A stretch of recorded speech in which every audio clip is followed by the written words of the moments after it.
This episode of Off My Shelf contains coarse language and adult conversation. Listener discretion is advised.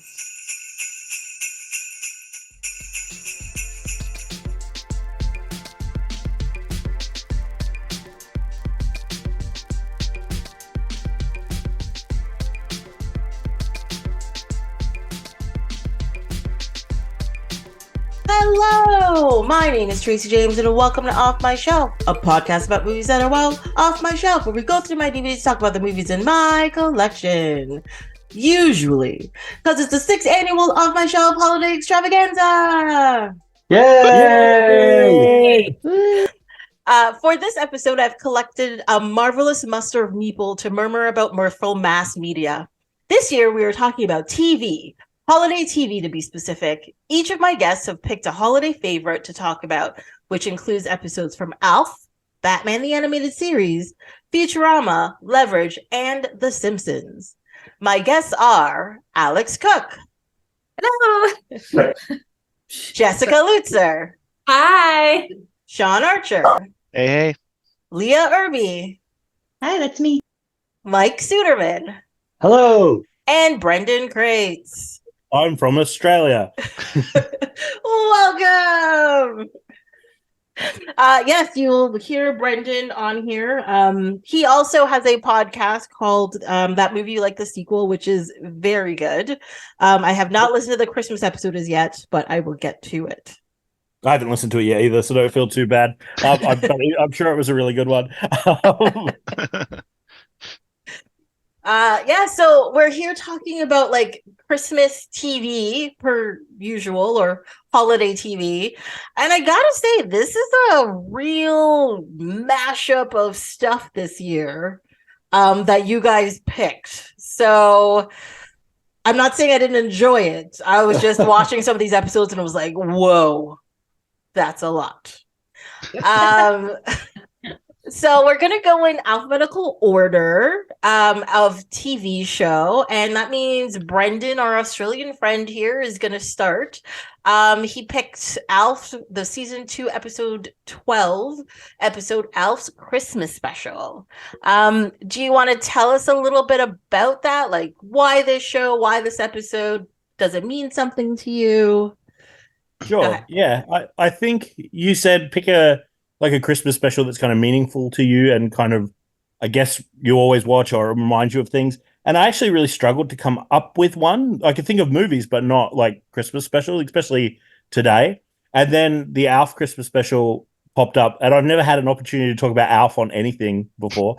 So that was cool. But yeah, growing up, I loved ALF as a kid. I have my ALF plushie from my childhood with me here today. I had an ALF poster up in my room with a big "no problem" written across the bottom of it. And I just always loved ALF. And then this Christmas special, long after ALF finished being on TV, they would regularly play this Christmas special at Christmas time. So it was kind of a way to enjoy ALF even when ALF wasn't really a thing anymore.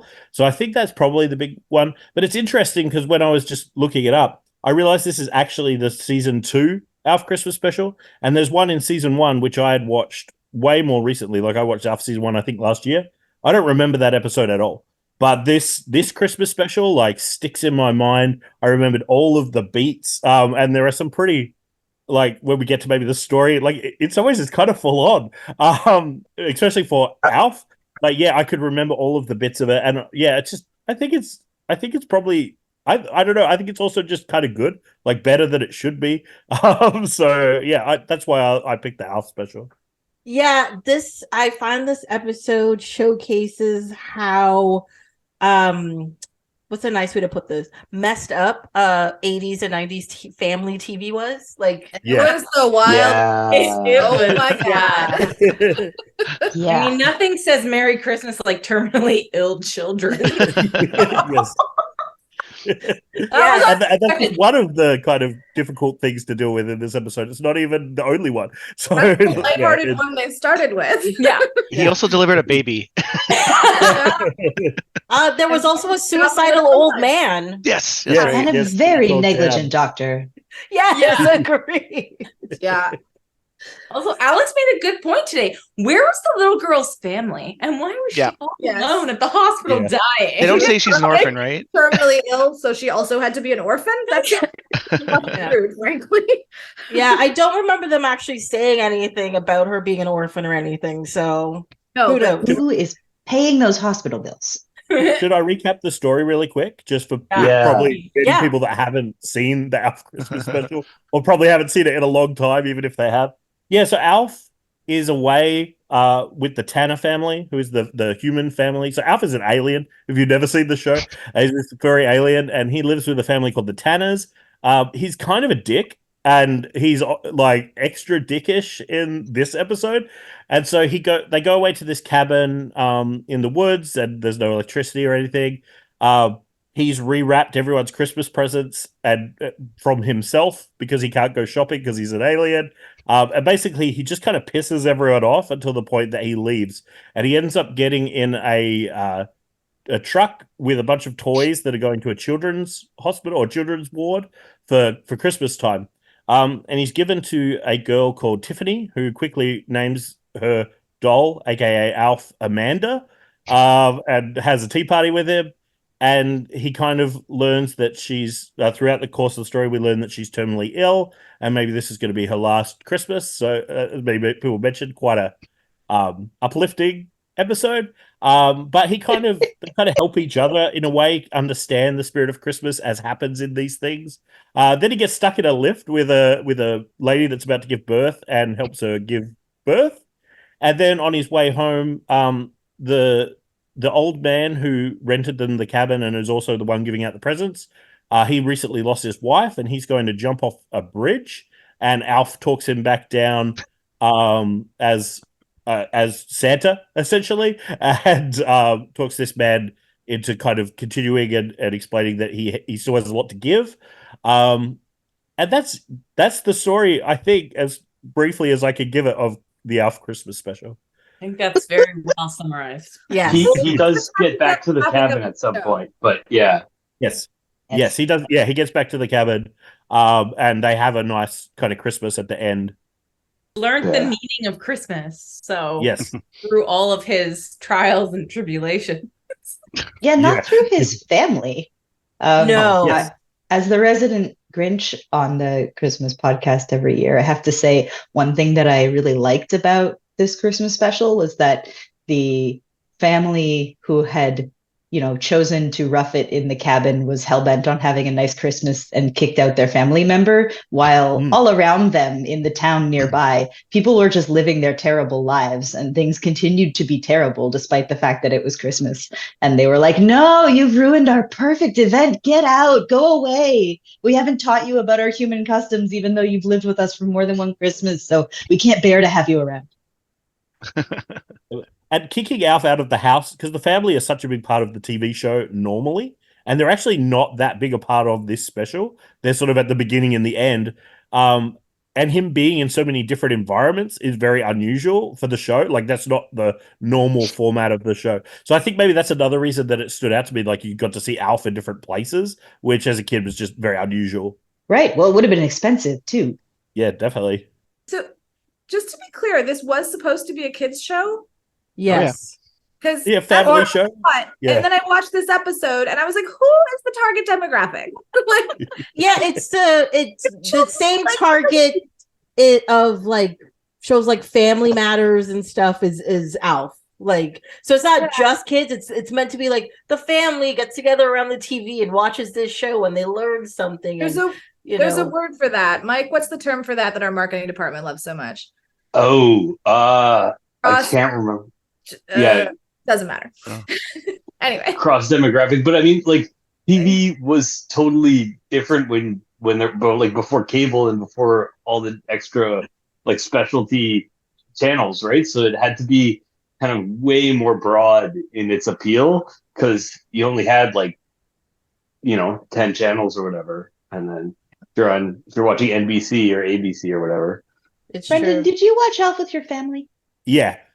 So it was one of the, I think I've mentioned this to Tracy before. It was one of the few shows we could actually watch because we didn't have electricity in our house, but we had a generator, so we could watch like a TV show each a day. And Alf was one of the TV shows. That would be my pick on the day that Alf was on. So yeah, Alf was kind of a big, like I say, it was pretty big for me. And I think, like, I like monsters and creatures and things, so it was designed to appeal to a kid like me. But then I think my parents didn't mind it because it's got that broader sort of just sitcom family vibe. Like, I think it did appeal to a lot of people. And this Christmas special, like, if you are interested enough at all, it would be probably worth just watching a random episode because it isn't usually like this. Like, it isn't usually this. It doesn't deal with themes that are maybe this dark very often, if ever, in the other episodes. It does have like the typical stuff that sitcoms do, where they might examine a moral or something like that, but not to the degree that this episode does. This is quite unusual amongst Alf, I think, as well. At least in the early episodes that I'm really familiar with. I definitely have watched a couple of episodes in my youth and did not remember it hitting quite so heavy. And in quite such quick succession. It really runs the gamut in 44 minutes. 48 minutes, which seems crazy luxurious. Yeah. And I definitely watched it as a kid, and I don't remember as a kid it like hitting me so hard, but it's something, and I'm sure some of you guys can relate to this, as I've gotten older and as like some members of my family have had health issues and things, and now I'm a dad as well. Like, so many of these things that happened in this episode, even though they're kind of ham-fisted in how they're handled at times, they kind of hit like fairly hard. And like I'll admit, like I teared up several times in this Alf Christmas special, which to me wasn't something I was really expecting because I haven't watched it in a little while. So yeah, there were like quite a few of the themes in it are quite full on, and I think as I've gotten older, I've kind of realized that. I suppose some of that probably didn't connect as much when I was younger watching it. Yeah. I had a couple feelings while I was watching it, and I was big mad about it. It wasn't what I've never watched an episode of Elf. I think I'm a bit young for it, but my brothers did. They had the dolls, and this is not. I just know Elf is like a cat-eating alien that gets into shenanigans. And then I watched this. I think I text both Sean and Tracy. And I was like, "What is going on? Why is this so like?" Why is he in a kid's hospital? Why is he talking Santa off a ledge? Like, what? Like, find a cat in the forest and like have cat dinner? I don't know. I was not expecting the themes of the episode being like that. So more matching sweaters, less death. Yeah. And I mean, that I will say that when I kind of thought, oh, maybe we'll do the Alf Christmas special, there was a part of me that's like, I think this is going to throw some people as well if they haven't seen this before. So I did pick it as a bit of a novelty as well, because I think it's unusual amongst Christmas specials. Definitely. Yeah. I'm super happy you picked it because I also liked Elf as a kid, and I watched it a ton. And I think 10 minutes into the episode, I realized I like a lot of it was coming back to me. So I've definitely seen this a few times. Yeah, the jokes about eating cats hit real different as a grown-up. Yeah. Oh, yes. Jack. Yeah. That's not what I was thinking, but that also hit different as a grown-up. Well, I think the thing is too is that he's like aggressive about eating the cats. Like, you know, he's merrily singing about broiling and baking and frying cats, and you're just like, geez, calm down. Like, whoa. Relax. A lot of other things got swept under the rug, but the cat eating was like front and center, musical number and all. It really was. Does he ever eat a cat in the show? Like, I was just thinking, I don't think he ever actually eats one. He talks about it a lot, but I don't think. How does he know that they're delicious? Yeah. I mean, well, as an alien, they probably look pretty delicious to him. Or maybe cats on their planet are like chicken, so he sees I think they are.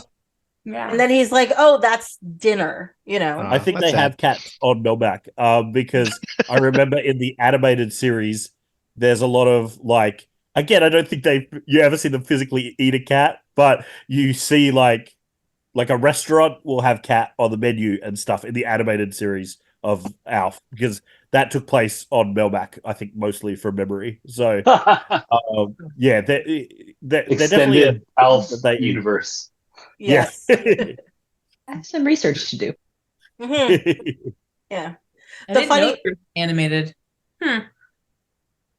Yeah, I didn't really. I don't know that the animated series was on much here when I was a kid. I have definitely seen it. The main thing I remember is he wears a kind of 90s sort of, not a Hawaiian shirt, but in the family of a Hawaiian shirt. Like it's yellow Oh, wow, with yeah. stuff on it, and he wears that in the animated series. I guess to make it easier to animate where the lines on his arms are, because he's just like a furry blob. But Yeah. he wears a shirt in the animated series, and that's really the main thing I remember about it. Beyond that, I don't think I saw it very often. Oh my God. You have unlocked a very powerful memory. Yeah. Yes, Yeah. because Yeah. I just looked it up, and there's a picture in like one of the photos on IMDb, and I'm like, I remember that. Oh my God. Yes. Yes, I do. Okay. Oh yeah. I do like the fact that the Alf cartoon is like the abbreviation.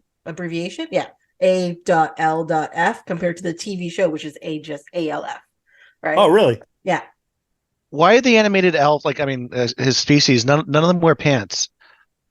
Oh, that's like asking why Donald Duck doesn't wear pants. That doesn't. Yeah. That's not a. There's no That sounds answer to that Lot of question. inquiry. They all I mean, have you shirts didn't or have to. dresses, but yeah, no pants. I mean, he was naked in that child's hospital, so. was. Also, I never thought of it that way.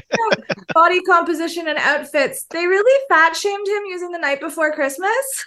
It's like, really? Is this necessary? It's always fun to use music for that purpose. It's I great. just thought that was weird. Yeah. The whole, yeah. But there are only 26 episodes of the cartoon, so it was on TV for 2 whole years. Okay.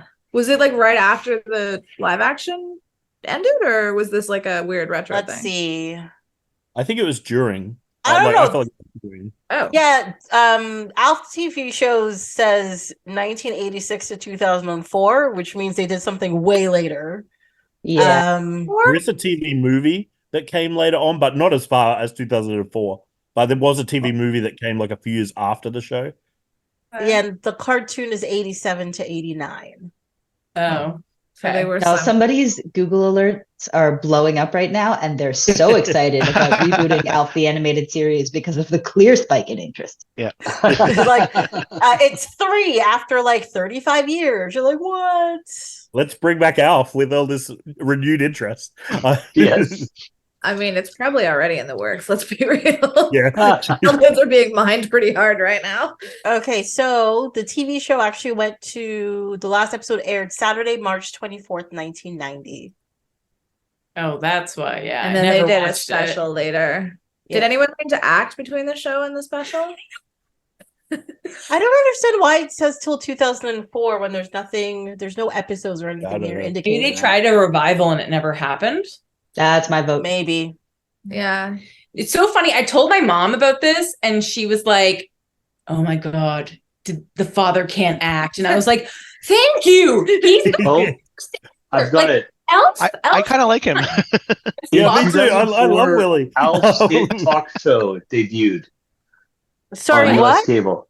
In 2004, Alf's hit talk show debuted on US cable channel. Okay, we need The to US unpack cable the channel vocabulary. Land. Hit. What? Featured Alf as a Johnny Carson type. That is- Co-star. Was he smoking too?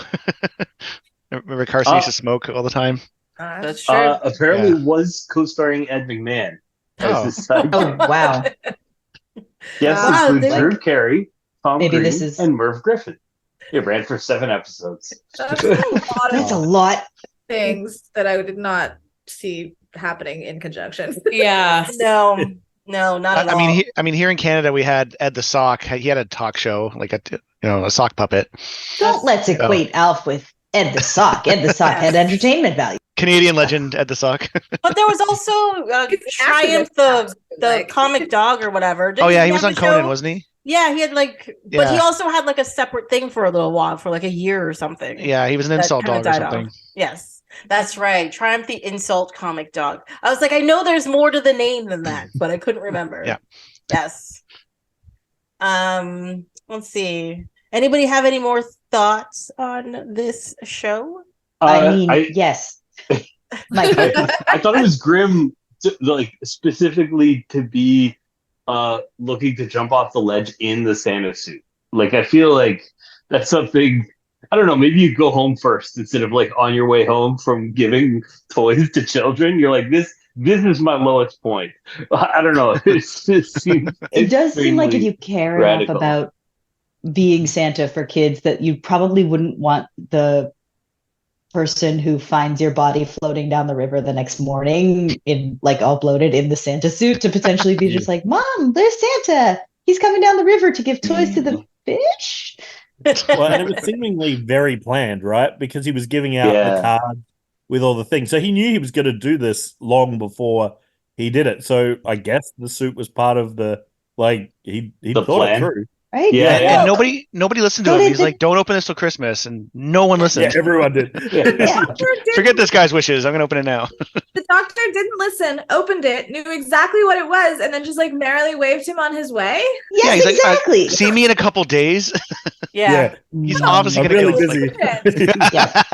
You're already in the hospital and you're a doctor. You have Yeah. several courses of action. From Yeah. I'll talk you out of suicide in a couple days. That's or great doctor. hold him there until the psych ward comes down. Like, come on, guys. Yeah. Yeah. Luckily, Elf was there to save the day. 90? They had pagers. He could have paged somebody. He definitely could have. Yeah. Yikes. I think most grim and horrible image that this show presented to me was the idea of giving birth in a turtleneck. I was very distressed. What an observation. The more I think about it, the worse it gets. In an Would no one elevator mention with her a husband hurricane. as well? Oh, elevator a distant second, husband a distant third, turtleneck apparently for me, first nightmare. The husband wasn't very helpful, and their first thing was like, let's drug him. I think that's an outcropping of the useless husband sitcom trope is the hysterical husband. Well, I think more trouble than the mom. Yeah, I think back in the 80s, a lot of men weren't like in the room too.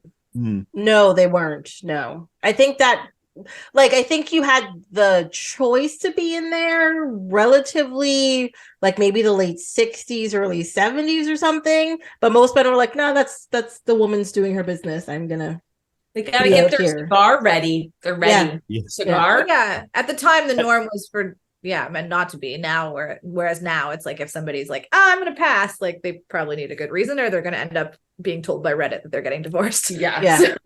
And it's interesting because like nowadays I think a husband that's connected and wants to be a part of it would be portrayed as a good thing, but this guy is portrayed as like a goofball. And I mean they did need some comic relief because there was quite a lot of dark themes in this episode of Alf, but it seems a funny thing to kind of make fun of in a modern context that he cares about his wife and he's like wants to be there and he's done all the breathing courses with her, and like it's almost like played of like, what a loser, why is he doing this? But I think nowadays we'd look at that very differently. I don't think he's being played off as a loser. Like, yes, he wants to be part of it, but he's not being helpful or useful in any way.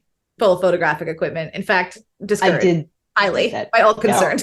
There are definitely people I know who are just like, I was asked to be in the birth room and they told me to bring a camera and I had to video this. And so it's just like, all of that sounds horrible to me. Yeah, miracle of life and all, but like miracles can still be a little gross. soft focus is your friend, I feel, in a major medical situation. Oh, there's a Vaseline on the lens joke and I can't figure out how to get everybody go ahead. I'll catch up. Okay, did I just make this up? But was there like it seemed very because we go straight from dying orphan last Christmas to birthing a new baby girl, and like was there some kind of like, oh, it's okay that she's dying because like a new life has been created? I don't know. It was crashes. They named the baby after the girl. So he suggested maybe after the girl. Yeah. But he didn't share with the mom why that was a special choice. No. That's probably okay. It's probably but also kind of weird. Like it is kind of weird because then the only other thing in 1990 that you have as reference for the name Tip Tiffany is, I think we're alone now, and it's just you and an alien in an elevator with your baby. Exactly. I don't know if anyone else, if you guys were checked out by the credits, but I think Tiffany was a real girl too. In case it wasn't sad enough already. In loving memory of, I think it is based on a real girl. But there were two names in the credits that they said in loving memory of, and I'm assuming somebody killed themselves and somebody died of something. That would be my guess. Yes. They were both pretty young, and you can't like dedicate it to the one dead kid and not the other one. So yeah. One of them was an adult, but still weird. The thing that also threw me off is so from the link that was given to us to watch it on whatever site or whatever. It wasn't illegal, don't worry. We didn't like download anything. It was a legit site that had ads and shit on it. It was fine. But I hate Daily Motion. Yeah, but the thing is if you went after that dedication, the German version of the show started immediately. And yes, with singing. My God, I was just like, what is that? Hit real different. It hit real different, like real different. Oh, I didn't see that. I missed that too. Oh yeah. I know what I'm doing after this podcast now. Like from the looks of it, it looks exactly the same, just German voices. But all of the voices, like even though he's singing in the car and there's other people talking, it all sounds like the same guy trying to do different voices, but failing miserably at it. But just in heavy German. So yeah. Do we think was Tiffany an actress or the real little girl and it was like a Make-A-Wish or someone tied to the staff? Tiffany was definitely an actress because there's a point where she like draws a picture, but Alf doesn't recognize her because in the picture she's bald and they're saying she's wearing wigs and it was clear she wasn't wearing a wig. And I was like, why not put the kid in a wig? Yeah. TV shows have whole wig departments. Why not? Yeah, they just like put some light foundation on her lips and called it a day. Yes. But which is actually fine because I don't need to see the children looking more terminally ill, to be perfectly honest. I don't need to see a really ill child. That's horrifying. Like, yeah. Will she wear wigs? Yeah.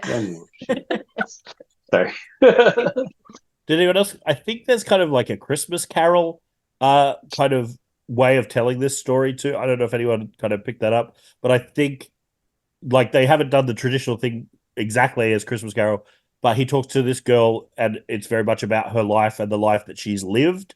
And that's, I think, the Ghost of Christmas Past. Oh, and okay. then the bit in the lift, which is the baby being born and living in the present. Oh. And then the guy about to jump off is the lack of future. And I think that's a deliberate thing. I didn't pick it up. I was actually talking about it with my wife at breakfast this morning. And I was like, because for the podcast that we just did, my friend, my co-host Nick did a Phantom Menace Christmas special, and he used Christmas Carol as his kind of backdrop for that. And it was only after we were talking about that it kind of clicked to me that I think that's meant to be here too. These are Al's three ghosts. Yeah. Yeah. I get it. Yeah. Well, they're all there to teach him a lesson, right? So yeah. In your friend's version of the prequel, like who was the Ghost of Christmas Past, Future, and Present? So I'm not a big Star Wars guy, so I'm gonna have to do my best to remember. But it was Emperor Palpatine is Scrooge, and I think it was Qui-Gon Jinn was the Ghost of Christmas Past. That makes sense. I think Jar Jar Binks was present. Boo. And the future was Darth Vader. So yeah. It's real cool. You should listen to it because I joked I haven't listened to it, but he did it like he did a really cool job. We Secret Santed each other Christmas specials. So he loves Star Wars, but he was a bit disappointed with the Star Wars episode he did earlier in the year. So I thought it was I'm sorry, I thought his episode was great. Like it was real deep and everything, but I thought it was great. But I gifted him the episode 1 to do a Christmas special because obviously there's the classic Star Wars holiday special, and I just thought that'd be really fun. And then he gifted me the movie Kick-Ass to do a Christmas special for. So it's a very different episode and a very much more explicit episode that I did for our Christmas special, and that's coming out like probably around the same time as Tracy's episode. So yeah. That sounds awesome. I also just want to warn you guys and listeners, if you do find his podcast, Brendan generally does several very disturbing episodes. So just be prepared. You don't know where it's going to come in. You're suddenly hit in the face by like, what the hell is going on? Don't start with Eat, Pray, Love. That's an expert level episode. And it really come is. back. Starting with Eat, Pray, Love. Also, your Halloween special this year was banger, by the way. That was really good. Oh, thank you. Yes. Yeah. I think we only started a year ago and we're coming up at episode 50. So we're pretty excited for it. We've got our news episode coming out, and then we're taking a break because writing sequels. So yeah, the point of, I guess, our podcast is we pitch sequels to movies that don't have them or where we just don't like the sequels. And writing a new sequel every couple of weeks is it's hard work, but it's super fun. So yeah, if people want an opportunity, I guess, to plug and try and steal some of Tracy's listeners, but yeah. Come over. We're friendly. Yes. As we all know, you can only ever listen to one podcast at a time. You've got to renounce your citizenship with the other podcast if you start a new one. Yes, you do.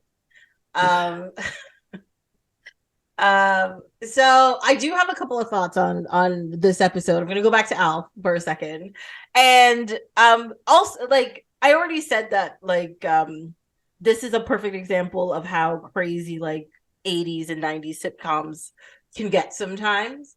But also it reminds me about how right now they talk about how open-minded program is and how diverse programming is now. But then you watch shows like this and you're like, oh, there's a Black Santa. Nobody cares. They're openly talking about, child illnesses and suicide. No problem at all. They clearly talk about like, people are allowed to have, like, emotions, and they don't make fun of anybody for being sad because they're a man or stuff like that. You know what I mean? And so I just find it, like, interesting that, back in the day when they say it was the good ages of TV, but they're like, no, we're gonna make it even better. But I find watching this, I was just like, oh, they already had this stuff down packed already. So what did we have to change? And also, I think the change was for the worse, even though some of the shows are better, sort of. Yes. I just wanted to say that. I think the advantage of something like an Alf or other things that we had, like Fresh Prince and all of those kinds of shows, is they're usually kind of fun and silly. So when they take a turn like this, it's actually quite impactful, and it might capture a group of people who weren't be thinking about this kind of stuff otherwise. So like they were trying to do, like, it's like, I do think some of the Alf stuff is a bit ham-fisted for sure, but they are trying to, like, actually explore some things that are interesting and maybe it's try and say something, which I think is cool. Like, it's not just, it doesn't all have to be just fart jokes and people eating cats. Like, you can explore some real things with these kind of funnier characters and stuff as well. Definitely. So what are we thinking? Do we recommend our viewers watch this Alf special? Yeah, I really enjoyed it.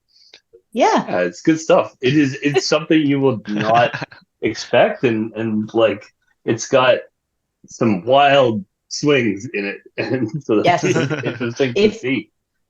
If you must consume Christmas media, you could consume far, far worse than this Christmas special. I don't know why you would, but if you must. That's a fair point. Yeah. You could consume this. Although definitely don't watch it on Daily Motion like we did, because there are ads every 30 seconds. Awful. Double dose every 3 or 4 minutes. Singing the dancing llamas thing. So I was just like, terminally ill child, the llamas are dancing. Terminally ill child, the llamas are dancing again. It's hard to get into it when it's like, I apologize for that. I couldn't find anywhere to legally watch it, apart from that. And I actually didn't have ads in my version, so I don't know if I just got lucky with what I streamed it on. So yeah. Either my ad blocker was working okay, or we didn't get ads. But yeah.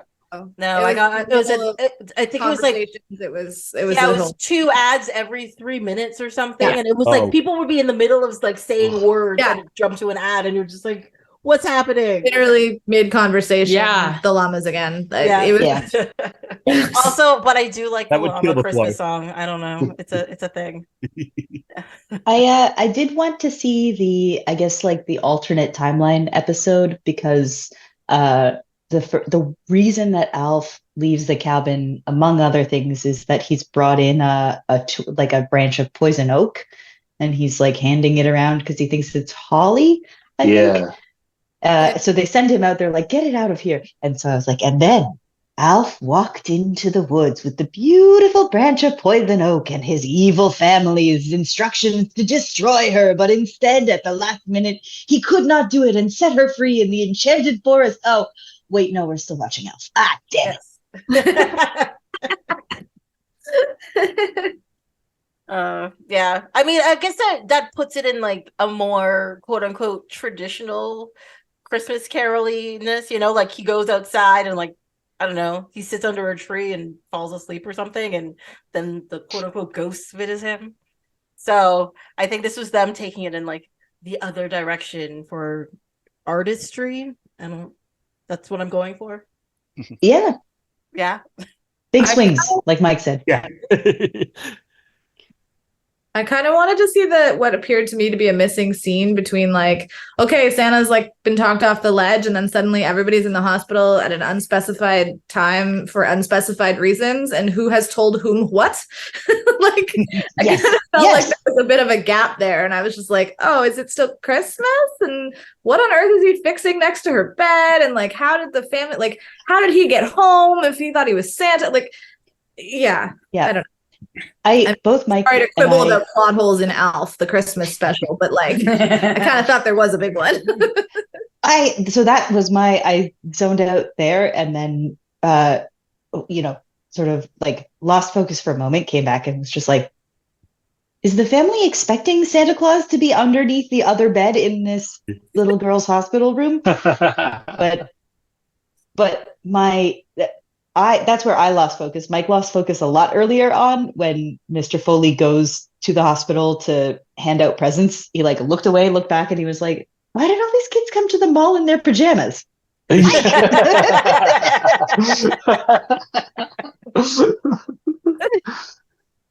Also, that the family comes to visit Tiffany at the end, but they don't bring Alf inside. So he has to like wave at her from the car. Even though he's been inside, people have seen him like everyone thinks he's a stuffed animal that Mr. Foley, like he has a perfect cover laid out, and instead he gets to sit in the car and wave.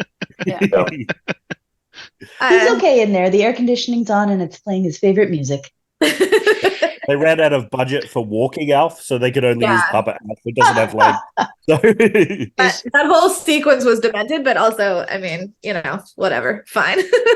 No, but wouldn't it be worse if somebody saw Alf waving in the car while they were like rushing by or something? Aren't people in the parking lot? I had a question. Does Alf love Perry Como? Like, is this a running gag throughout the show? Because he mentioned him like 3 or 4 times. In this episode, same question. Yeah, he did. Yeah. I don't know who that is, but I think maybe it is.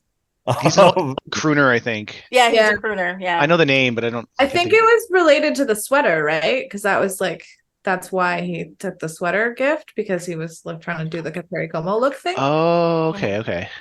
And he does sing Christmas carols obnoxiously. So, 'tis the season, I guess. Yeah. Cool. All right. So now we're gonna talk about Batman the Animated Series, Christmas with the Joker. It is either season 1, episode 2, which is the production, or it's season 1, episode 38, which is airing. So if you have like the DVD, it's the second episode. But if you're like, I need to find this on IMDb and blah blah blah, it's 38. So whichever one. But and that's confusing because of when Robin is introduced in the show as well. Because Robin isn't introduced yet in the show when I was a kid and I saw this Christmas. He hadn't been introduced yet in the show when he was on that episode. Yeah, his parents haven't died yet at the circus. I was wondering about that because the aesthetic is totally the the Batman movies, right? And so like the Batmobile looks like the Tim Burton Batman, but there's no like Robin hasn't shown up in the movies yet either. So I was like, oh, this is episode 2 and Robin's already here, huh? But I guess that they have to go through that whole thing in the in the show, but for whatever reason they produced this one second. Yeah, I don't know, but the airing order of the show is quite different than the production order. And if you don't know anything about, quote unquote, don't know anything about Batman, and like you're a little kid watching it, you'd just be like, either you're just gonna be like, hey, it's Batman, yay, or you're gonna be like, who's that guy? What's happening? Am I missing something? It's crazy. I'm trying to think because Batman the movie came out when I was like grade school young, but even before that we knew the song that included Robin laid an egg, so I would have been aware of generally the existence of Robin. But so like when he showed up it wouldn't have been that confusing for me. I was wondering too where that song came from, but I think it comes from the 1960s TV show. I was saying to Jess, like, I remembered learning it on the playground, but I didn't realize it was like officially part of Batman canon. I thought it was. And I was like, oh, is that what we're doing? Interesting. Yeah. Because I've never seen an episode of the show before. That was the first and only I've ever seen. So what? Okay. I remember really flicking past it when I was on my way to look for cartoons that were funny, but by then the Batman movies were already out. So I think like 8-9-year-old me had a real chip on her shoulder. I was like, no, thank you. I will watch the films. All right. We are gonna dive into these last 2 comments, but this is Sean's show that he picked, and Sean. like with Brendan, let's have a little introduction. Like, why'd you pick this show? What do you like about the episode? Things like that. So I was having trouble picking an episode. And so I think I Googled like best Christmas episodes and I went through a bunch of lists, and this one popped up a few times and it just brought back good memories because I loved this show as growing up. I'd always watch it right after school. Like I probably watched this as much as The Simpsons and Fresh Prince of Bel-Air, just constantly. And I just had a big smile on my face the whole time watching it. It's so ridiculous. Oh yeah, it's so gay. I love it. right? Pie and all, and Joker's weird obsession with Batman. Yeah. Batman's Twinkie boyfriend just desperately wanting some attention for the holiday. Yeah. Oh, I never thought of it like that. First thing. I was like, yeah. So Sean, do you want to give us like a little breakdown of like a quick synopsis of the episode? Like the beats? Yeah, sure. So Joker escapes from Arkham Asylum using a Christmas tree rocket. Don't know how. They never explain how. Like he got this tree in there, or anyways, doesn't matter. He breaks out, and then we cut to the Batcave, I think, and Batman and Robin's on Batman's case because Batman wants to fight crime on Christmas Eve. He's convinced the Joker's going to do something. And he's almost right until sorry, he's not almost right. Robin's right. Like I think at one point Batman's watching an old woman and he thinks someone's gonna mug her, but instead he gives her a present she dropped, which is actually kind of sweet. But anyways, so they turn on. They're gonna watch "It's a Wonderful Life" in Bruce Wayne's mansion. And when they turn the TV on, the Joker's taking it over, and he has Commissioner Gordon. Is that Barbara Gordon? I don't know who she was. I think it's like the early version of Barbara Gordon, but later on in the series, there is a reporter. I forget what the reporter's name is, but that's the design for the reporter later on. Yeah, and they completely changed what Barbara Gordon looks like. Vicky? No, it's not Vicky Vale. Vicky Vale, from the first movie. But anyways, he's got Commissioner Gordon, unknown woman, and I think his name's Bullock, who's like the main cop or one of the main cops, who's voiced by the guy from Die Hard 2, the cop's brother. Anyways, the cop's brother, yeah. Yeah, he swears a lot. So anyway, and then so he's got them on live TV, and he tells Batman if he doesn't save them by midnight, they're dead, essentially. And the Joker set up some traps, like he set up a bomb under a bridge. he set up a cannon somehow in the observatory. Yeah, to start shooting randomly into Gotham. That's That must pretty have killed hundreds of ridiculous. people. Kind of nonsensical. Yeah. And then lastly, he's hiding out at a toy factory. And so Batman shows up, they saves the day, basically. Yes. Not the best synopsis, but that's the best I can do. I just want to let you know the reporter's name is Summer Gleason. Oh. Yep. Yes. Do not know that name. But yeah, I thought it was just a fun episode all around. Yeah. But very, very ridiculous, of course. Of course. Well, that's one of the things that is one of the things I love about this version of the Joker. He is legitimately funny, right? Like the stuff he's manic, like he's not stable, and some of the stuff he does is dangerous, but he's not like evil, like the oh my god, I'm gonna forget names all of a sudden. Heath Ledger, the Heath Ledger one, right? Yeah. He's manic, he's crazy, but he seems like he's gonna stab you in the face and very violent, stab people and very violent. This version has this like same menacing thing, like no, I don't want to mess with him. Yes, I'm scared of him, but at the same time, he's still kind of funny. He is a clown, So charming. He's more fit for the shenanigans than the body count. Exactly. Yeah. Exactly. As it should be with the animated series that they pitched to children. But I don't know if I just want to say, if you watch more Batman the Animated Series, some of the stuff in there, A, is art and B, is real dark. So you'll watch episodes and you'll be like, this is for kids? But like psychologically dark or stabby dark? Because psychologically, I'd say. Psychologically, yeah. That's how it gets past, right? It's like, we can fuck the kids up, but like, let's not splash too much blood around or the censors will get mad. We were talking about Robin's like origin episode, and you see his parents die from a trapeze accident, I think. Mm-hmm. And so I don't see them like fall to the ground, but I can't remember what it is. You see the rope break. You don't see them land, but it's the crowd's reaction. And all that I remember being very stuff. upset as a kid. Yeah. Grim. Yeah. Is that not also in the Joel Schumacher movies that you watch them die? I think so. Or again, watch them fall in the crowd. Yeah, you watch. You do. You watch the trip. I'd forgotten about that. But and the Batman and Robin. Yeah. He's not a boy though in the movie. Like when they die, I think he's a grown man, or not a grown man, but he's Chris O'Donnell. He is a grown man. Yeah, exactly. He's nearly 30. If you want to hear more about those Batman movies, you should look up the previous episode of Tracy's podcast that we had. Yes. In which Alex watched almost all of them. I did. I told you I was only in it for the bat nipples, so I don't know what you. Yeah, but if I remember correctly, you skipped the best one. You skipped the second Batman, and I was like, "What are you talking about?" Is that your favorite one? It wasn't on purpose. It was just a timing issue. But yeah, I know. But I really was. Of the Batman movies, those first two Tim Burton movies are definitely still my favorite. Yeah, I agree. Even though rewatching it as an adult now, I'm like, that Batman just straight up murders people. Like he straight up just murders them.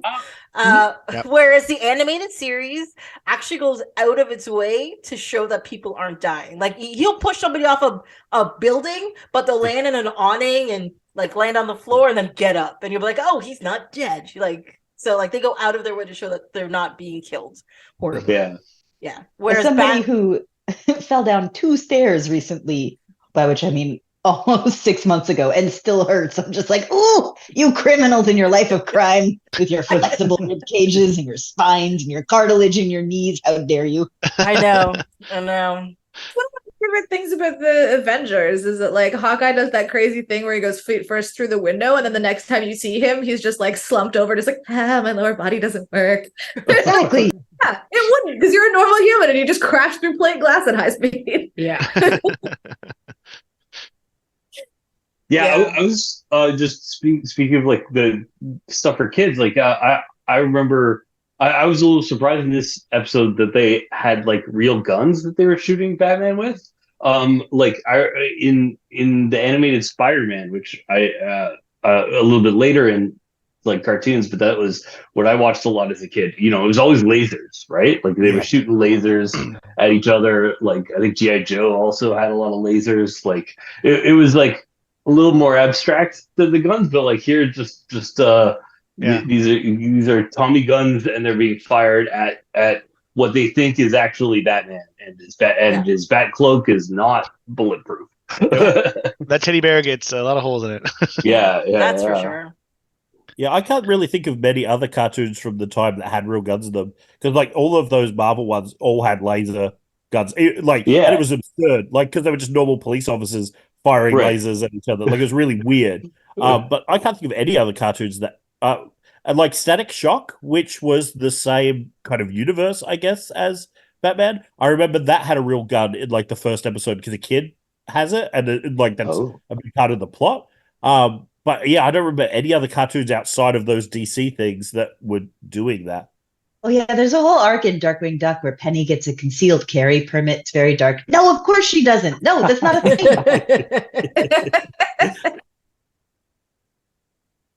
thing. Yeah.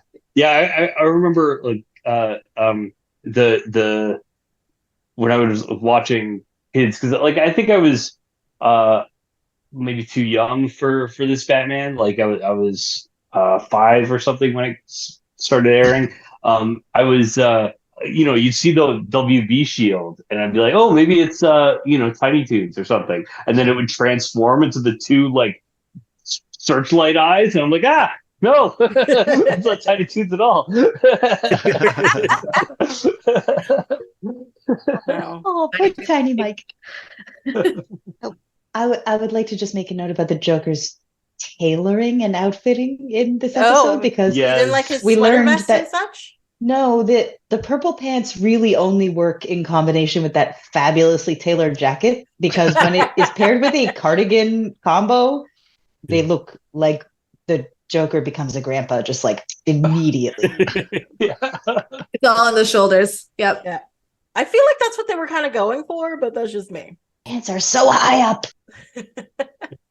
I actually really did enjoy rewatching this episode, but like I said, I just love this series, and I have the DVDs, and I just put in the first DVD, and so my DVD it automatically just starts playing whatever you put in it, and it started with like episode 1, and I was like, yeah, I can watch this. And then I watched the Christmas episode, and I enjoyed every second of both of the episodes. I was like, this is making me happy. And it really does. I love it. Mm-hmm. I rewatched the whole series when my son was born. So I would get up early in the morning to feed him, at probably like 4:30, 5 o'clock. And so I would get up and feed him, and we'd watch like 2 to 3 episodes of Batman before I put him back to bed. I went back to bed for like an hour before I got up to go to work. So I watched like the whole series during that period of time. So I already loved the show, but it became, I don't know why I decided to do that. It just became a thing that we did together. And I love that show so much more now, just as a result of that time. So yeah, it was cool to go back to the Christmas one, because I haven't watched it since then. So it was cool to go back to the Christmas one. Mm-hmm. Yeah, I don't think I've seen this episode in like 25 years, like maybe longer, and I remembered so much of it.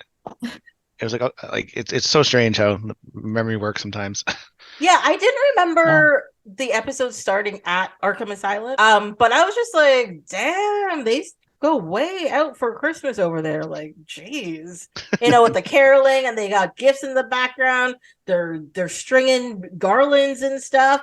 The tree itself is gigantic, and nobody's like, this tree seems too big. Mm-hmm. No. And then Joker gets up there and like takes off in a rocket. Like it's a whole thing. They don't provide any mental health care, so they save all that money for the Christmas party at the end of the year. That's a really good point. Do we need sheet music for Jingle Bells as a society? I submit that we do not. I don't know. I believe there's more than one stanza of the song, and nobody knows past the first one, so possibly. I suppose. Yeah. Any place where I am that I have to listen to a second verse of Jingle Bells is not a Christmas party; it's a punishment. Which the whole asylum thing. Oh nope, it's all coming together. It's coming together. I'm telling you. There's probably like they just play Hallelujah by Leonard Cohen over and over. Oh my god. I think I just same principle. Yeah. No. Don't like that idea. Having watched this in comparison to Alf, this show got to decide where its commercial breaks were, as opposed to llamas interrupting every 30 seconds. Is that what happened during Alf? Yes. It was just such a nice throwback. Like, oh right. An act structure defined by commercial breaks. The problem is the Alf one Joker even still throws to one. Yeah. Where he's like, after these messages from our sponsor. The problem is with the Alf one as well, because they randomly put in advertising, you had the actual like act structure fade out in the version. And I was like, okay, so you knew where to put these. Could have put it there. Instead, you put it in the middle of the conversation. Yeah. It's 2023. A computer can tell you where it fades to black and just put an ad there. Yeah. No, that's not enough ads. Platforms designed to do that. Here we are.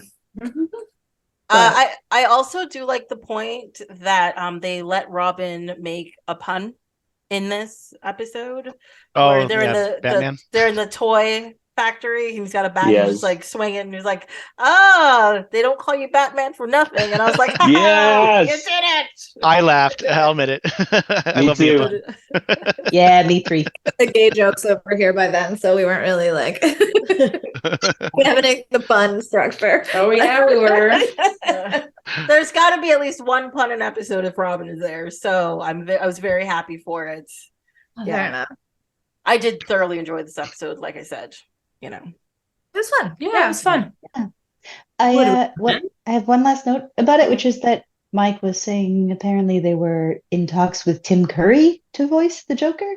Yeah, so I was looking up that because the first, again, I don't know if it's like in viewing order or production order, but this was the first Mark Hamill Joker that appeared in the show, I think, and like across the various Bat productions after that had Mark Hamill in it. And yeah, Tim Curry had apparently recorded 3 episodes before they swapped him out for Mark Hamill. Wow. Wikipedia. This is just off Wikipedia, but it was saying that Tim Curry's version was too scary, and he got laryngitis. You can't just let him be the clown in your animated series. That's not what you use Tim Curry for, dear God. It's supposed to be for children. Oh, let's phone the most terrifying clown on God's green earth that exists in 1990. As one of the many children who was the exact right age to read it way too early and then rent the miniseries as a way to try to rationalize my fears away, and then I only made it worse. Whoa. Yeah. I don't think that would have been appropriate. Yeah, I fully watched it as an adult for the first time. It was like in my early 20s, and I was like, "No, why? What? No, no." Yeah, I read the book when I was like 10, I think, and I had already seen the miniseries for sure. Yeah, my parents really tried to monitor what I watched, but they didn't do a good job. The cracks were large. It was that whole "at least you're reading" thing that let us get away with things we really shouldn't have. Yeah.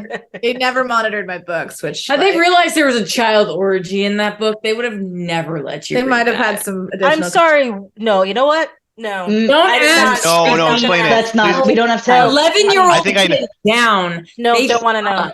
No, isn't it a gangbang in the sewer? It's a gangbang. Yeah. They'll bang the same chick at 11. I mean, it's her idea.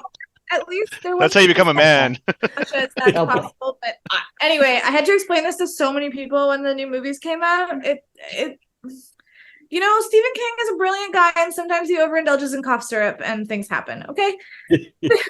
Exactly. That's how he got the Tommy knockers.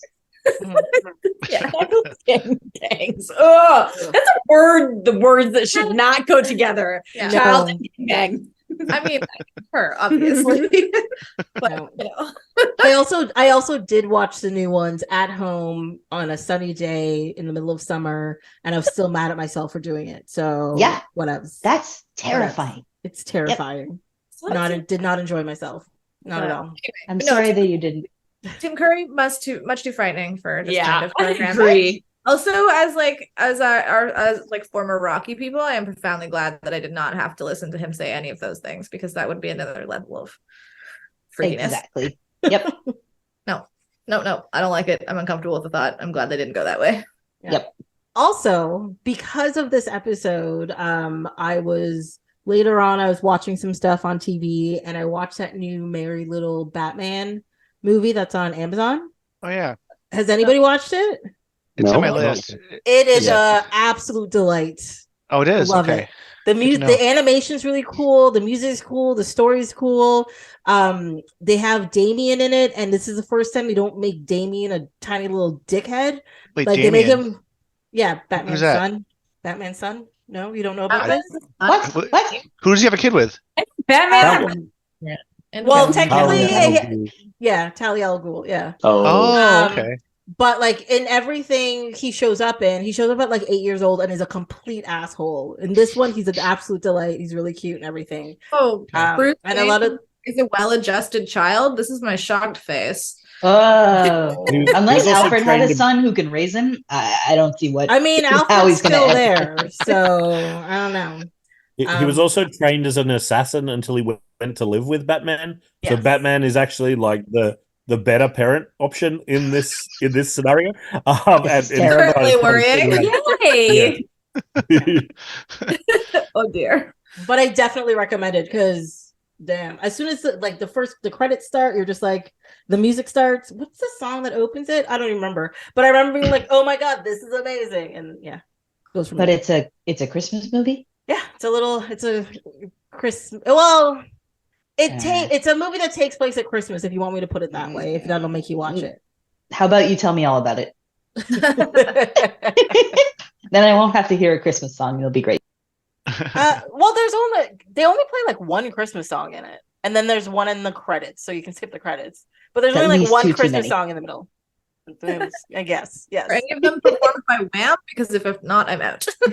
No, there's no Wham in there. I'm sorry. I'm still playing the game. I haven't heard Wham yet this year. No.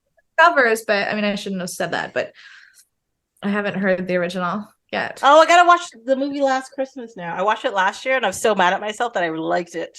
I was like, this was supposed to be like garbage and fluff, but no, I liked it. And which one's Last Christmas? It's the one that has Daenerys Targaryen and yes, and the Christmas ghost, crazy rich Asian. Yep. And they have Henry something. Henry Golding. Sort of. Isn't it? If you have a relationship with a ghost, isn't it necrophilia? Well, they don't actually both. No, necrophilia is about the corpse. So if they've already uncorporeal, then that's some other level of fucked up. But it's not necrophilia. Does he leave like ectoplasm behind after he? Sorry. I'm gonna look like the bit with Ray from Ghostbusters, where the ghost comes in. Is that how they glaze the? Oh yeah. The deleted scene. Oh no. I'm sorry, that was my fault. That was my fault. I apologize. Don't you dare apologize. It was going to be quite so steep, but here we are at the bottom of it.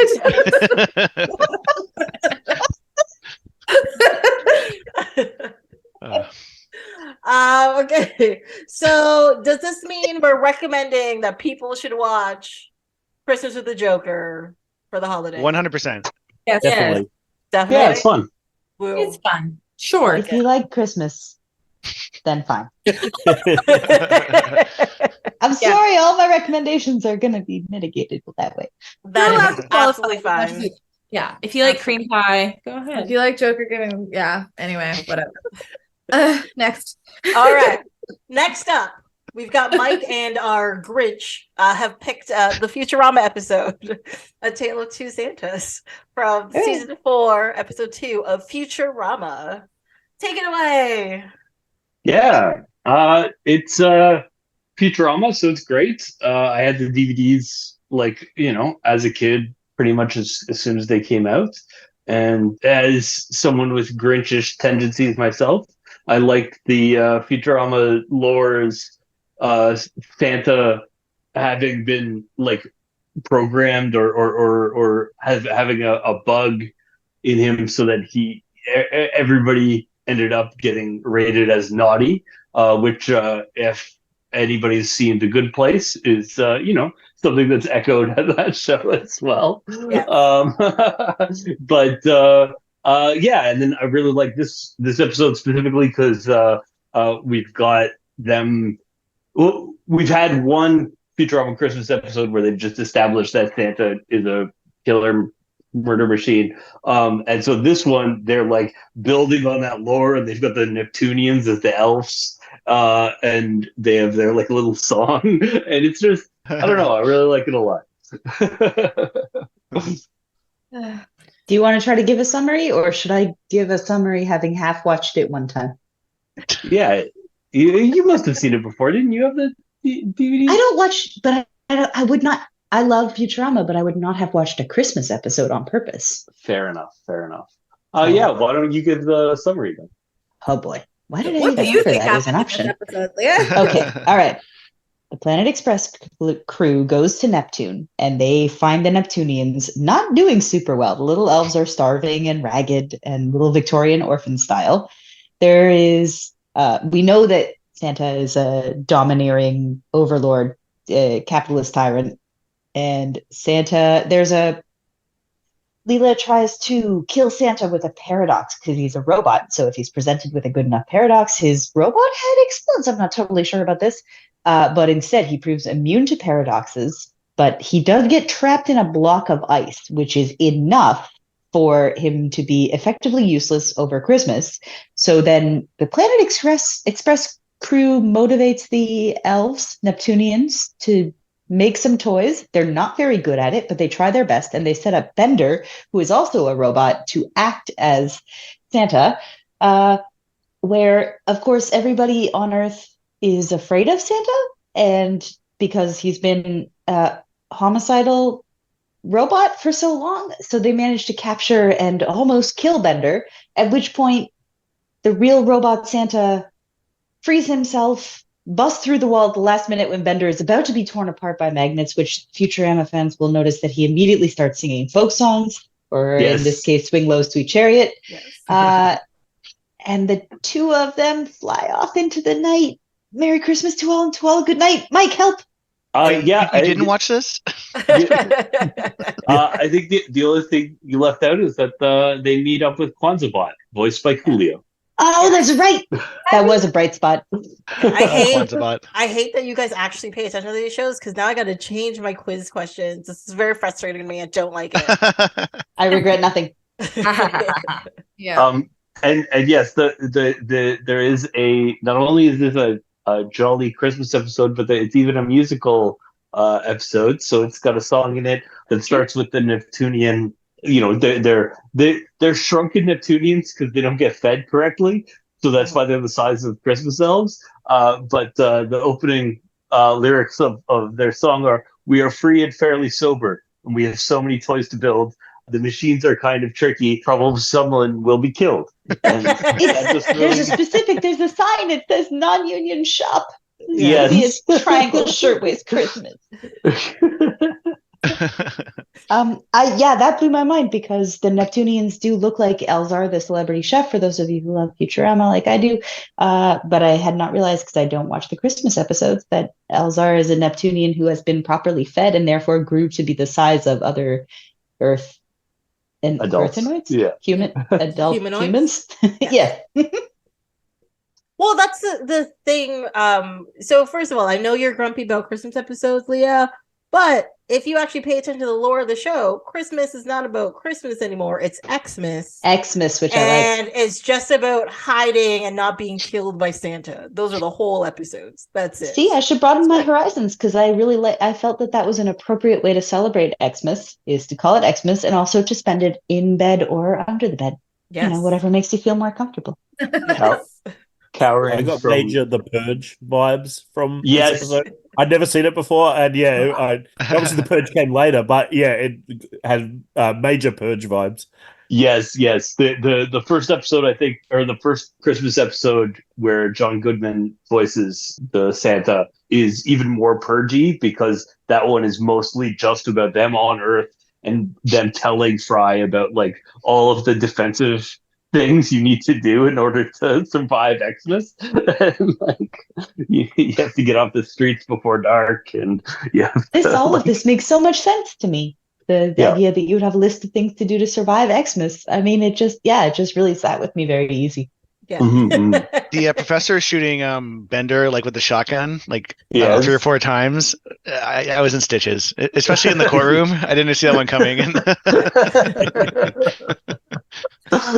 The writers, I've read some of the stuff and like listened to some of the commentaries, and we were talking with Batman about the censors, and obviously like that was a show for kids on Saturday mornings. This was like, going up against the Simpsons and Family Guy and stuff, so different requirements, but still the amount that they could get away with because Bender was a robot was like much higher. They could have him be way more sociopathic and then just be like, oh, it's just our friend Bender, because he is a robot, like a human. They think that they couldn't have gotten away with that. And then also the violence is the same thing, right? You can hurt Bender as much as you want. He's more in that cartoony, Yes. like shooting logic. lasers. Yeah. Yeah, where it's like, oh, we can shoot Bender with a shotgun all day. It doesn't really hurt him. Like, Elmer Fudd can shoot at Bugs Bunny because we know he's not really going to get hurt. That same kind of thing. I don't know. Yeah. I really saw parallels between Alf and Bender that I would not have thought about if I had not watched an episode of Alf recently. So thank you for that. Yeah, no worries. No, there, like, even in this episode there was a couple of like really dark lines in it that I was just like, oh, that's not right. Like, especially the two letters that were like Santa opens, where it's one like, please don't shoot me with your bicycle gun again. It really like tore up my insides. Yes. And then the other one would be like, hey, can you get rid of Grandpa? Like, because he choked him to death with a chestnut last year, and he's beginning to smell a lot like Christmas, if you know what I mean. And I was like, oh, and it cuts to like the dead body in the room with this poor child, and you're just like, oh my god, that's so wrong. I think there was a suicide joke in the episode too, and I only clocked it because I just watched that. I watched after Alf, and I was like, that had suicide in it, obviously too. It did, yeah. Which is weird. Like, and so did Gremlins last year, which is weird for Christmas movies. The suicide joke was when Bender went down the chimney and the family's there, and he's like, take your suicide kids. That's right. And you're just like, oh, that's dark. Yeah. I'm just still a little traumatized by the whole eggnog bath thing, which I already have been, but then also a couple of us saw Saltburn last week, and so yes, we did. Yeah, we did, and that was a bit too much. Yeah. Yes. We are not going to explain Saltburn. I'm sorry, Brendan. You can look it up or try to watch it. Do not take your child to look at this in any way, shape, or form. It is.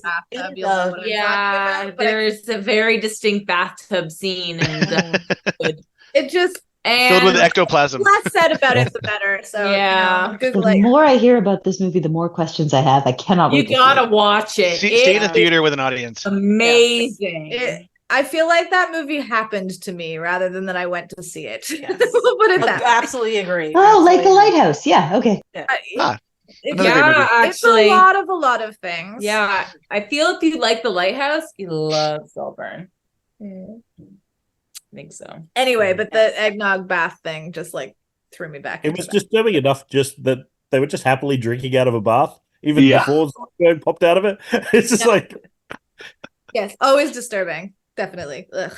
Always disturbing. I love it.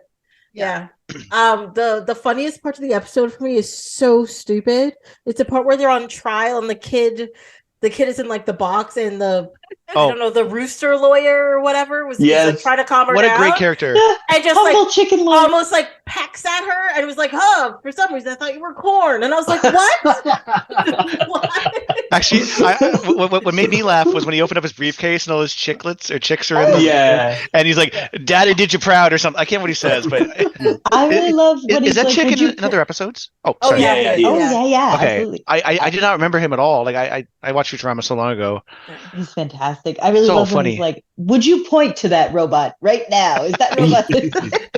Yeah, that's all the evidence. Yeah, Futurama in general, I don't think has a positive portrayal of the justice system.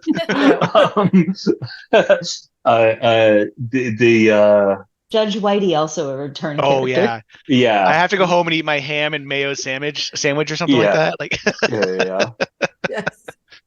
That was a favorite part of the episode. Was the courtroom scene. Yeah, it's a great show. I mean, like, for Futurama, it's like the first 5 seasons, I want to say, have like all of the best stuff. And then after that, you're just that was the like, original run, yeah, and then it got Yeah. canceled, and then they got those movies, and then it came back, and now Yeah. it's back a second time. Yeah. I haven't Anybody kept up watch the with new it. stuff? Well, yeah, Yeah. I watched a couple episodes of the new stuff, and I was like, when technically something is the same, but you're like, there's something wrong here. That's how I felt watching it. I was just like, no, it's still weird, and all the characters are there, the voices are there, the storylines are kind of messed up, but fine. But like, there's just something about the pacing, or maybe the language they're using, or it's just not right. I don't know. It's just a totally different environment that you're putting this show into, right? Like it was like the turn of the millennium was like a completely different like media. Cartoons meant different things. Shows on TV were different. Like I don't know. It just I think that there's a reason things work in their time and place, if they work at all. And so yeah, it's hard to just pick that up and keep it going. But there could be good stuff in there. I just haven't really kept up with it. Yeah. I remember my friends being like so excited for it to be coming back. So I didn't really watch it much, and I really enjoyed this episode, but I wasn't familiar with the show outside of kind of knowing who the main characters are. Like I've seen the odd episode here and there, Right. but yeah, I remember just the hype around it coming back being so massive. My friends were like huge fans of it and just being really excited for the new episodes, and like I think they even all got together to like watch the first. Because there were movies that came out on DVD or so. I forget how they were released, but yeah, straight to DVD. Yeah, they all came together to watch it, and it being like a really big thing. But yeah, from hearing them talk about it, it's those first seasons that they really kind of hold much closer than the later stuff that came. Yeah. Mm-hmm. Yeah. Well, I think there's also some of these shows, it's especially high level shows like this, that like they're pretty high concept and all that kind of stuff. They really have like a very specific amount of time before they run out of things that are new or interesting or whatever, or like the creative minds are just like, I don't know what to do now.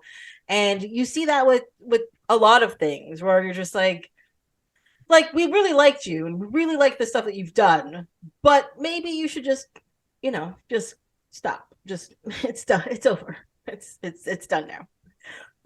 But like you want to be nice about it because you're just like, you brought back a thing that I like, but you brought it back wrong. So, Yeah.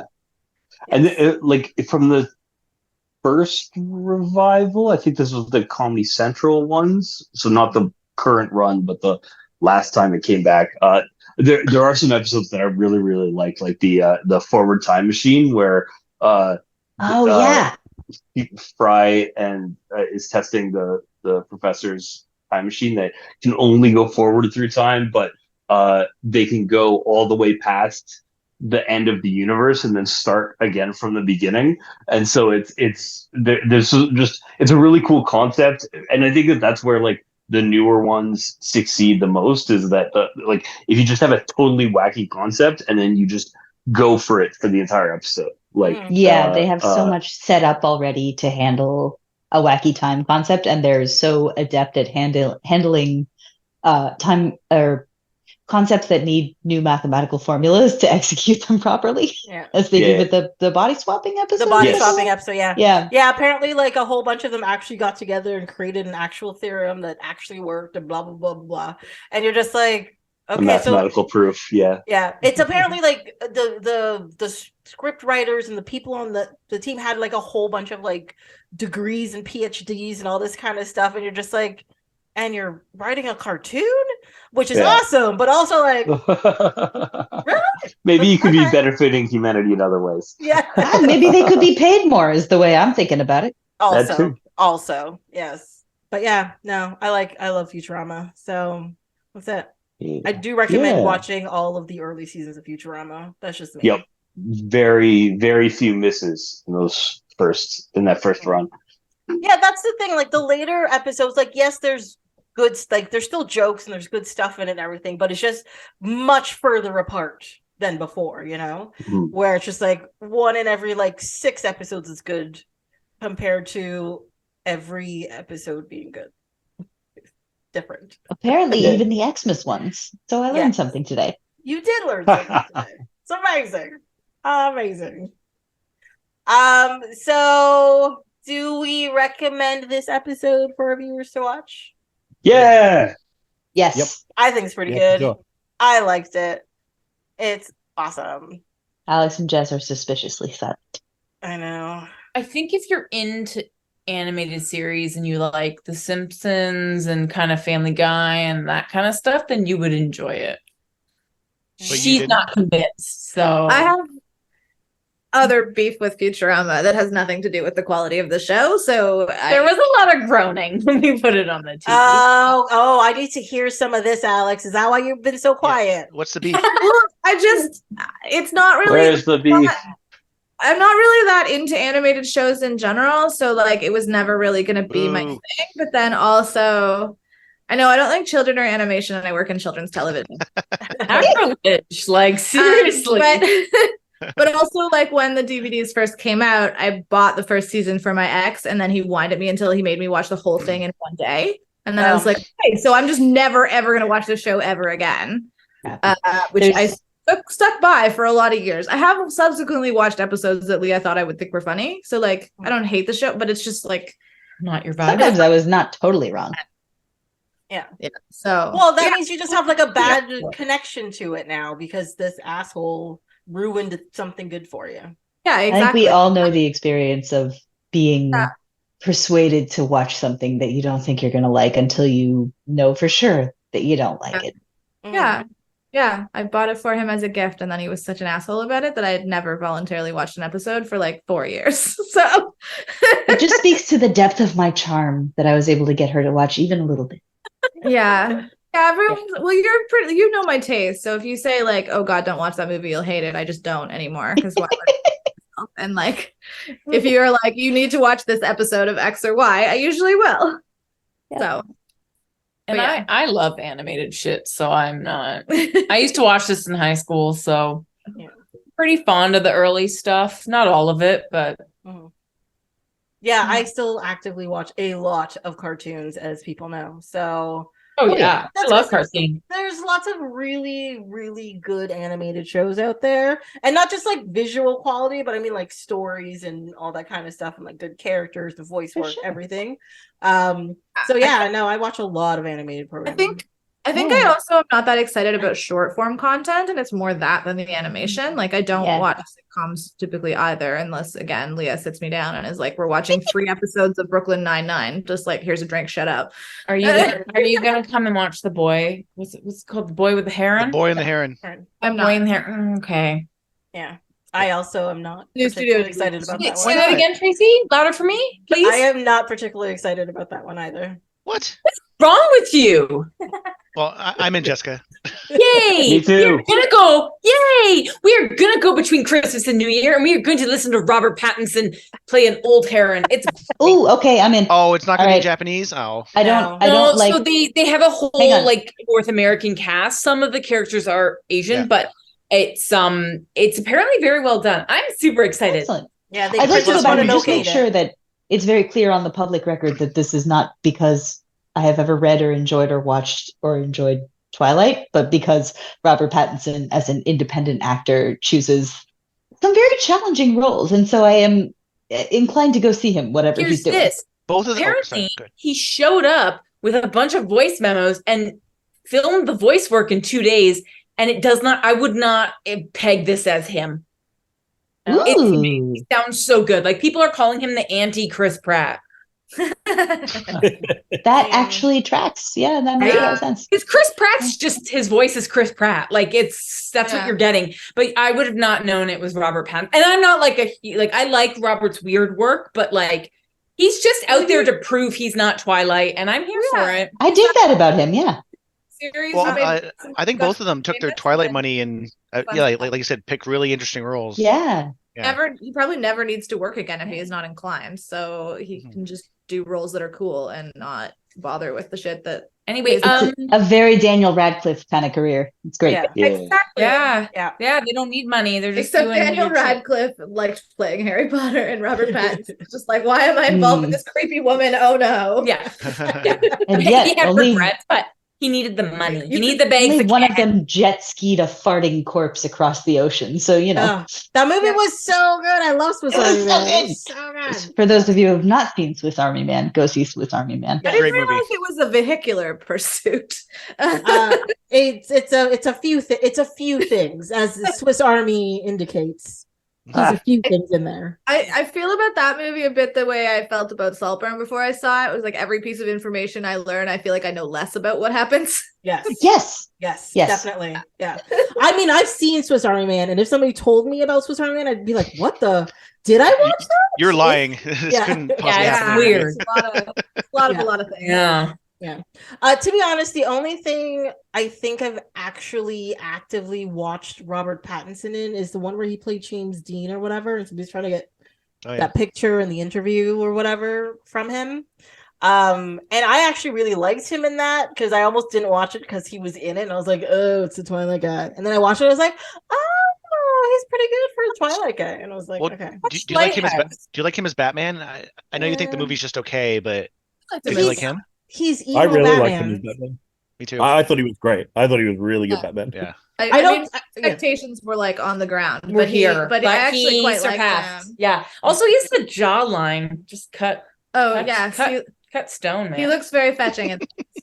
Yes. He's got good jawline. He's got Batman jawline. That's probably how they cast him. They were like, okay, it's true. He's weird and emo. And jawline. I don't think I'd ever seen him in anything, and I didn't specifically know what he looked like. And then I saw him in The Mask and was like, "Oh, things are coming together." Yeah. I see it. It's weird motherfucker. But like, watch Lighthouse. It's a weird fucking movie. Oh, one day I'll watch him in good time, but I feel like my heart just is like not in good enough shape to watch another Safdie Brothers movie after Uncut Gems. My heart was pounding that whole movie. Well, that's the thing. People keep telling me that about the movie, that it's so intense. It's like your heart's pounding the whole time. I'm like, then why would I want to watch it? I don't want to put myself through that.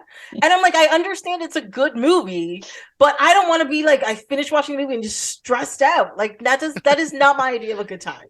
There are a lot of movies I would like to have seen that I refused to watch. Yes. For me, Uncut Gems was so stressful that it was actually cathartic. Like I was less stressed afterwards because I was stressed during it. I was like, the whole time, and then like when it ended, I was like, oh, I feel better. I feel like I went to therapy. Like the two of us and our anxiety disorders left little claw marks in either side of our couch while we watched that.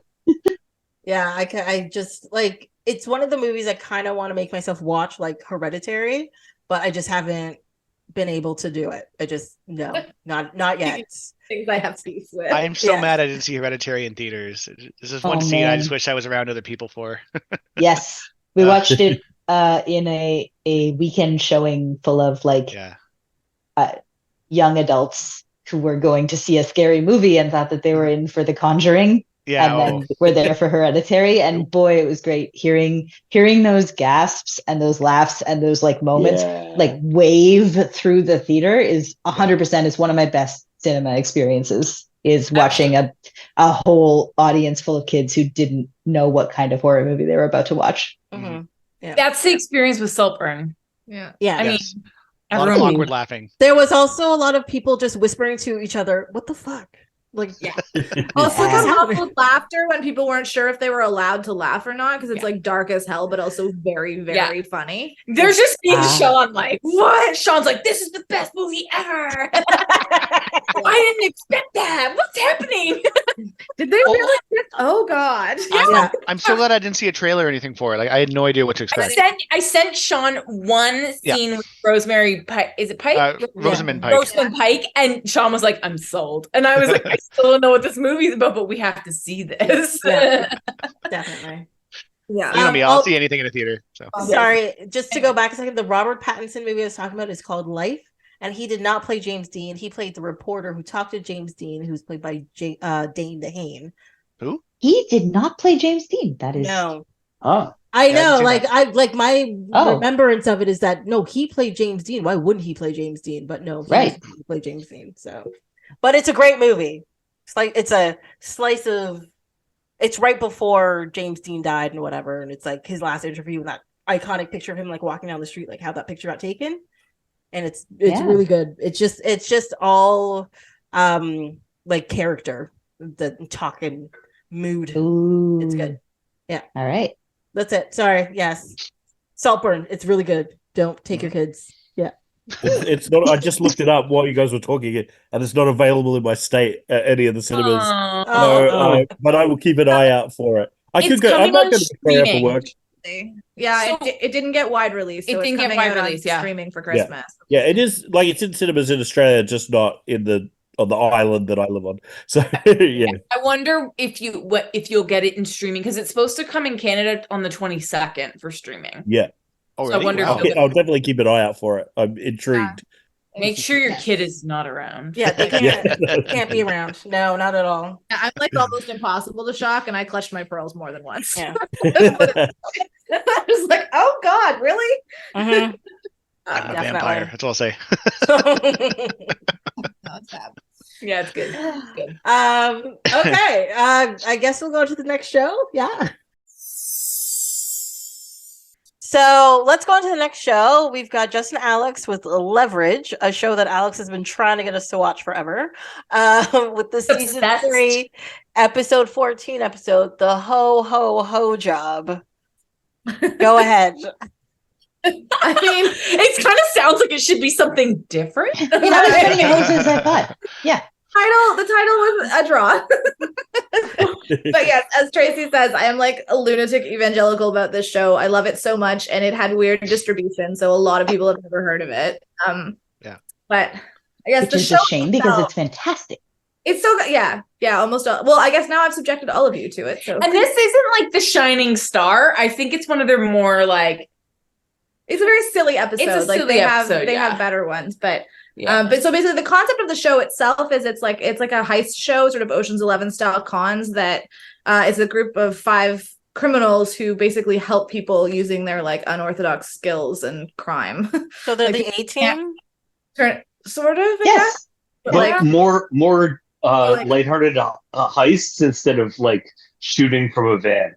Yeah. They don't like that. But yeah, they don't really use guns or weapons. I mean, the one guy is the fighter of the group, so he'll do a lot more cha-cha, like he beats people up pretty but like but anyway, with his fist. But it's all about I'm sorry, Jessica, one more time with that noise. Thank you. Frate. I was thinking the same thing, Leah. Representation of anything, but okay. Alex loves this man. Apparently he's a country singer and also an actor, and he has long luscious locks, and she loves him. Is that the guy who plays Santa Claus? Yes. Yeah, oh my God. The first time I ever saw him was on Angel, and then he's been in a bunch of stuff since then. But yeah, Leverage was one of the big ones, and even my father at some point has referred to him as my TV husband. So like, one time I watched Alex meet him in person, and it was great because we both became just puddles. He's very stoic and serious, and then you find out he's a country singer, and you're like, what? Yeah. But also the kung fu guy of the group, so it's very interesting. With his, I think, does he also have like a soul patch? I'm not too sure. Occasionally, it's a problem. But this, the 2000s, I don't even know when this aired, but like a while ago. I'm not whatever. Yes. Wait, Alex, is he more of a TV husband than Dean from Supernatural? Yes. Really? Like, wow. Oh, for sure. He's first. He's pre-Supernatural, Sean. Yeah. Okay. Oh, he's your first. Okay. Yeah. I mean, the episode with the two of them together was quite compelling. But anyway, that's a whole different story. Right. Yeah. Oh, was he in Supernatural? Yeah. He finally, because they're friends in real life, and they finally they are episode of the show in the last, like, it's in like somewhere in the last 10 episodes or something where he shows up. It's just like, oh God. Really? Oh yeah, I wasn't nowhere near there. I did not recognize Very that Texas of them. I love it. Yeah, no, they've been friends for years and years. So anyway, wow, did we get off track? Okay, yeah. But so every episode of Leverage is like a single con, and this one obviously is a Christmas themed one where oh yeah, okay. I guess I'm what happens? Okay. So every episode starts with someone kind of like getting wronged, and they go to them and are like, I need help, please. And as we see, the fancy mall Santa gets canned, and oh my God, he placed alcohol. His whole reputation's gone. He can never be a mall Santa ever again. It's the most dramatic thing I've ever seen. And so he hires them to help restore his image, and it's a dirty mall owner and shenanigans. And then Played by Dave Foley. Dave Foley. Dave Foley. Yes, Dave Foley is there. And what's his name in the episode? Will Wheaton. Chaos. They think that they've succeeded in like fixing the issue. They've proved that this guy's been set up, and then they realize that actually they've been set up by their former nemesis, a hacker named Chaos, who is played hilariously by Will Wheaton. Will Wheaton. Yeah. It's Will Wheaton. Yeah. Anyway, and so then they always, at the end of the day, it shows how they really turn things around and are all behind the scenes doing fun things to get at Chaos, the dumbest name I've ever heard. But he got out of prison and he's back to ruin them. They put him in prison at some point, and they also often make fun of him naming himself Chaos. So it's a horrible name. Extraordinaire. Yeah. I can feel Will Wheaton also was like, hey, can I do this and be a hacker? Yeah, probably. Or they're like, you know who would be funny? There are a lot of Star Trek crossover. Like Jonathan Frakes is in at least one episode, and like Brent Spiner's in one, I think. Like they're all friends. Casey, now this is how you make me watch the show. Like, why didn't you tell me this before? I guess they buried the lead on that. But yeah, no, there's like definitely Star Trek personnel pop up periodically. Yeah. I mean, even for me, I don't watch Star Trek, but even I was just like Dave Foley and Will Wheaton. This is irresistible nerd bait. That's one episode that they're both in. Yeah. Aldous Hodge is also in the show. I didn't even know he was the main guy. He was also in Star Trek. Like, come on. What? Oh, I did not know that. Yeah. Wait, he's in Discovery, right? He's in the short track, the first short tracks where the ship is yeah. Don't tell me anything the ship else. Makes a hologram. Wait. Nobody tell me anything else about this. I have decided it is Star Trek, but in a universe where everybody is very small. They're all the same size as R2-D2. I refuse to hear anything else about this. Hey! I like it. Yes. Yeah, no, he's in. Yeah, Aldous Hodge is one of the main characters, and also, so speaking about shows that came back, like Leverage had their original run, and then they got, and it was fantastic. They wrapped it up beautifully, but they were all like, the whole team was like, oh, we would love to keep going, but we got canceled, whatever.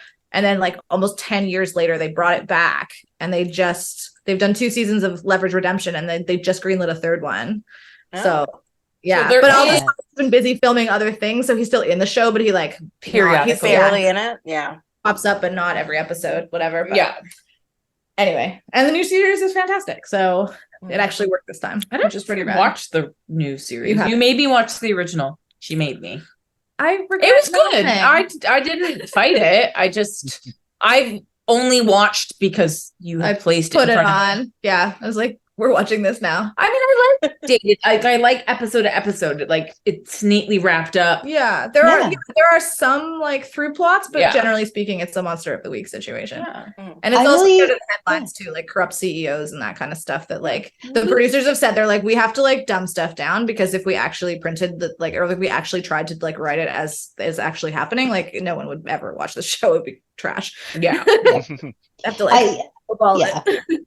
Yeah, who doesn't? One of my first notes on this episode is that I think that watching Leverage makes me feel like other people feel about Christmas, is like everybody is happy, the found family is secure, and justice is being restored. Is kind of a thing. I was like, is this what people mean when it's like Christmas fills them with joy? Leah, I thought you really would have connected with the dude at the beginning who's like, it's Christmas, and he's like, and goes and gets drunk at the bar. I thought that's. Yeah, I did. He added quite a bit of whiskey to that eggnog. Yes, have me.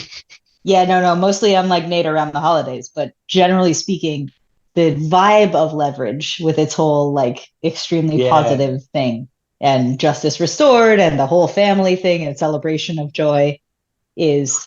I think is this close? Am I close? Did I find a Christmas spirit somewhere else? Like in other, the way they like have a found family and everything, like they kind of, No, I get it. Yeah. It's a very sweet show for being about a bunch of criminals. I mean, they're also really criminals with a conscience too. They're not like murderers. They like rob jewelry and hack things. Like they're not exactly. Yeah, it's a heart of gold insurance situation. fraud or whatever. So like, it's not exactly like murderers and shit. So is insurance fraud even a crime? It's like Bart says in the next episode. It's a victimless crime. Oh no, sorry, it wasn't Bart. It was Nelson. Yeah. But because I don't think I'd seen an episode of Leverage since similarly, like way back when I was living with Alex, that she would just put it on and this would be what we would be watching. But like I was immediately back in that space of just like, oh right, I love these people. I love their little like quirks and their the way that they're all, even if things look like they're going wrong, they'll still win out in the end, and they're all just like, I don't know. It is very like soothing and charming. So yeah. Yeah, it has the same like satisfying narrative arc that like a procedural or whatever has, but also so there's a lot more like cleverness in the middle. I did have one question. The blonde chick, is she supposed to be creepy? Like, is that her thing? She's crazy. She's weird. In the first, like the pilot, they introduced the first thing that somebody says about her is something that she's like 10 pounds of crazy in a 5-pound bag. Like she's nuts. She gets like somewhat more like good, like she gets better at interacting with other humans, but she's like not. Is she like autistic coded like a bit, or like, you know, Spencer Reed from Criminal Minds? Like you're like a little bit, but also, like her backstory is very, very fucked up, and it's like a lot of it is just like childhood trauma. Like she never learned how to be a person properly. Complex PTSD vibes. Yeah. I like from watching the episode. I'm not saying the episode was bad or anything, but from watching the episode, I couldn't figure out if they were doing that on purpose or not. And I was like, is she supposed to be creepy or is she supposed to be fun? And she's coming out as creepy, like she stabbed me in the middle of the night because I didn't laugh loud enough at a joke or something. Like I was like, oh. Not quite like that, but like definitely like so she's like the expert thief, so she doesn't usually have to talk to people. And like Sophie, who's the grifter, like there's a big storyline where Sophie is like, let's get you to a place where you're not going to stab anyone with a fork if you get angry, and like, you know, so you know, she's a bit unhinged. She's definitely unhinged. And like this episode is a particularly weird one because she's so excited. Like I would not have called that she was super excited about Christmas. And then I was like, when I was watching it, I was like, oh yeah, that was a thing. But do you think it's because she had a horribly traumatic childhood and this is her reliving that now that she's found her family? Yeah, that's basically. Yes. She's really learning in a normal. She doesn't way. Exactly. It does sort of skirt the manic pixie dream girl thing, but I feel like the show does a very good job with making Parker allowing her to the character to like pursue her own quirks without it being about how well presented she is to the outside world. And in fact, like you said, Alex, when Sophie is like, hey, you're not doing a good job like existing basically with other humans, let's maybe help you with that. It really brings to light like, hey, a manic pixie dream girl is not always just like a super fuckable human being that's real quirky for you. Like often there's maybe some trauma here, and they like really went with it with Parker. Wait, and I dig that. It's not part of the definition of a pixie dream girl or whatever. They just have to be super fuckable. Well, that's the thing is like she's kind of presents quirky like that because she's super good looking and very quirky. But then it's like, they don't for a comedy show, they don't super shy away from the fact that it's like attributable to trauma. Yeah, got it. Yeah, no, the more you learn about her backstory, like the more clear it all becomes. And like, yeah, there's that hilarious episode where she Hardison is the hacker and he makes a fake identity for her that's so ironclad that she gets called for jury duty. Like, what? Oh, it's good. Like talking about like, oh, you know, Alice, whatever. And she's like, no, that's you. Like, you have to be that person. You have to go sit on this jury. And like, so she's just like, oh, and like somebody tries to befriend her, and she's like, Sophie, what do I do? This person wants something, and I don't understand it. Yeah, and it's like she just wants to be friends. You just have to like have a conversation about something you have in common. And like, you know, like they through the series they do a lot of that, like that kind of thing. Yeah, so it's not just a plot device. It is actually like her character. Yeah, she's weird. Yeah, she's very weird. And but again, it goes back to that like a procedural type thing where they have character arcs, they have they learn and grow and stuff, but mostly each episode is about them solving a particular situation. There's that continuity for stuff if you're watching it in order and you're really invested, but also you could just jump in pretty much any episode. Like, this one had clearly the it would have been better to have more context around chaos, but like it's not hard to pick up that it's like, oh, okay, this is who this person is. This is what role they're going to play in the story. Yeah, if chaos wasn't Will Wheaton, I might have thought twice about it, but I was like, I can't. I like, come on, this has got to be the one. Yeah.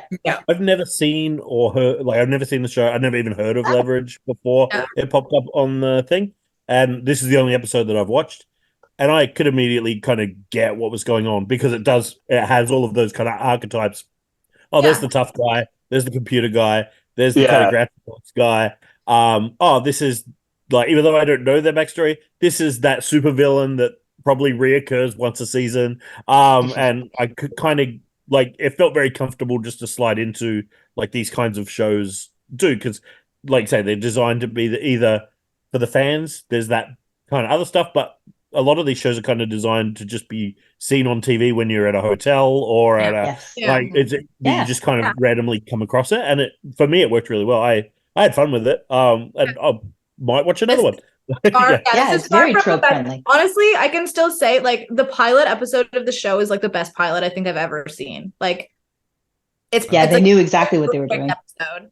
And then the like second last season, they did like the final episode they did. I was like, wait, I thought they got renewed. Like, this is like a beautiful ending to the series. And now I don't know like what the hell they're going to do with another season. Is this going to turn into Supernatural?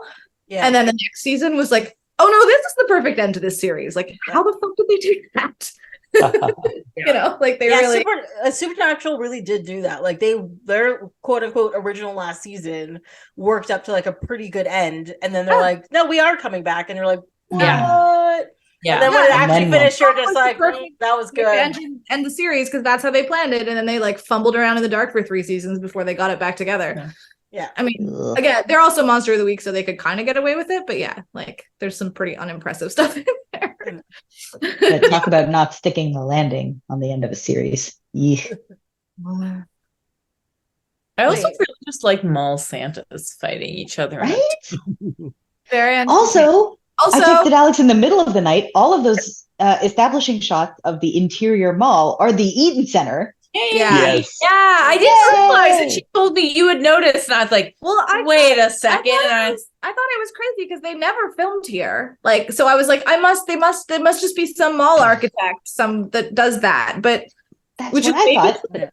But I don't think no, that's Toronto establishing shots. It's 100% indigo. You can see the cladding on the outside of the store. Like, it's definitely the I'm really glad they did it 3 times. Yes, that's why it looks so familiar. I didn't realize. But once she said that, I was like, oh my god, that's why I'm like comfortable with this mall. That's why the layout of the mall makes no freaking sense. Because shots have no relationship to the rest of the mall. I hate I mean, nothing's worse than being in a mall at Christmas time. But just watching this episode, I was just like, oh, that's a chaos that I know and have been stampeded in, at least. I was like, okay, I feel like my gut feels slightly more settled, but also... I just love online shopping. I can't. And not at Christmas. Like, I went to Yorkdale one year, and it was the worst experience of my life. I'm never going back. Yorkdale on a summer Tuesday is my nightmare. So, like, Christmas season. And I actually fight each other. They're scary. I don't like people. Yeah. I'll do the Eden Center at Christmas, but Yorkdale, hell no. But the problem with the Eden Center is you're like, I need this store. So you walk 1,000,000 miles to get to that store, and you're like, shit, I need this other store. Before you know it, like, you're walking circles around the mall because I have no idea where anything is. It is good for your 10,000 steps, but otherwise. Oh, yes, definitely. Yeah. You're like, where's the coffee? I can't find the coffee. You're like, oh, it's 3 floors down in the middle in the down. And I'm like, I hate this mall. There was very fun escalation to Mike and I watching the episode because we were like, wait, they turned off the what are they going to do? Loot the mall? Don't they know that the mall is made up of different stores? We were like, there was a whole conversation we had about like dueling insurance. And then it was like, RFID is like just barely a thing when this episode is coming on. And like, how is this going to, like the fact that the heist got bigger and bigger and kept blowing our teeny tiny, like, I just know that I'm not a very good criminal because everything that I thought of was like the dinkiest possible crime that they kept escalating from there. It was great. I did love just the entire like team of like evil mall Santas. Like how many Santas does a mall need? Like, and they're just like replacing Why would they not be elves? Why would you subject children to multiple Santa Clauses? Don't they usually post a time and Santa's there for like 6 hours? Like it's one Santa, maybe 2 if they have a day off. But like, why is there 4 to 6 criminals? My 4-year-old was here while I was watching it. He was just kind of playing. So he wasn't really watching it, but he was around while I was watching it because I was kind of cramming the last few episodes at the last minute yesterday. And he was like, there's lots of Santas. And I was like, yeah. And we kind of had a bit of a conversation about like how there's the real Santa, but then there's also like the other Santas that help out at shops and stuff. And he's like, oh, I know they're not real Santas. They don't look like Santa. And so, but then interestingly enough, in Alf, where we've got the guy that we've seen earlier that then dresses as Santa, he was just like, that's Santa. Like he just took that guy as being Santa. So it's weird to see what connects with kids versus, for whatever reason, that Santa in Alf felt more to him like a real Santa, even though we've seen him out of costume right before that, than these kind of grouchy Santas did. So well, just a quick reminder, in that Alf episode, at the end of the episode, when the old guy is in the room with the family and like the girl or whatever, the girl actually says, she's like, you look really familiar. And he's like, like, so she's like, she's picking up on it, but you know, he doesn't want to ruin the magic of it. The magic. Yeah, those. Well, I mean, the mall Santas, they not very convincing with their fake face, like their hair. It's not good. Well, I like the original Santa. He was good. It was upsetting that he got fired because he was like all in. He had the real beard and everything. Like, how much money does Fired by Dave Foley. Christmas. He's really in it. He didn't believe he was the real Santa because he wasn't wearing the Santa outfit the whole time. So he'd seen him in the other outfit earlier, and he's like, that's not right. He's not wearing the right clothes. So, yeah. It's funny because we go to a shopping center called Maya to see Santa each year, and they have, it's like a higher-end department store, and they have a really nice Santa. And me and my other friend have been sharing pictures of some of the other Santas that we've spotted around towns that maybe are less good with cheaper costumes and things. And that's where we originally started talking about the fact that there are other Santas that help the real Santa, because some of the Santas are just not very convincing, and my son was not convinced by them. Well, shout out to often the podcast guest Jamie, who she and her grown adult brothers go to do Santa photos every year. And they pick like the sketchiest mall in the GTA. The cheapest Santa. The biggest hair. Just like the pillow stomach. It's bad. Yeah, it's I will have to get have her regale me the story of this year's Santa picture. Off air, unfortunately. Yes. Also, what's sad is Yorkdale no longer gets sexy Santa. Oh no! Fashion Santa. When did that change? He was enjoying. He was only there for like 4 or 5 years, right? And then they went back to tradition. No, came back after the pandemic, I guess. Yummy mummies do. Well, he's probably also older now, so they need a younger sexy. Well, there Santa. were 2 of them, and one of also, them. Hang on a minute. He was still pretty young. He was just gray. Right? Fashion Santa also starred in a Toronto After Dark horror movie. Oh yeah, we saw that. And it wasn't the original. It was guy. awful. The second guy. I just want. But he was a surprisingly good actor. Yeah, he wasn't bad. I can't remember. I remember the conceit of the movie was a killer kept jumping from body to body, and I think he was the last body the killer jumped into. One of the programmers made it. Yeah, the one. This is gonna everybody talk amongst yourselves. Well, Fashion Santa used to be on. It's not City Line, is it? With Marilyn Dennis, the City Line. Yeah, it's City Line. Fashion Santa was on with Elon Musk's mom, and they used to do fashion shows on Fridays, and I used to watch it. You know, City Line is like done, right? And then I saw Fashion Santa. I was like, wait, is it City Line? And then I saw like Elon Musk's mom have an interview, and I was like, wait a second, she's on a Fashion Friday in her fancy outfits. I did not realize that was Elon's mom. Yeah. Anyway. Well, yeah, she's a model, right? She was a model. Yeah.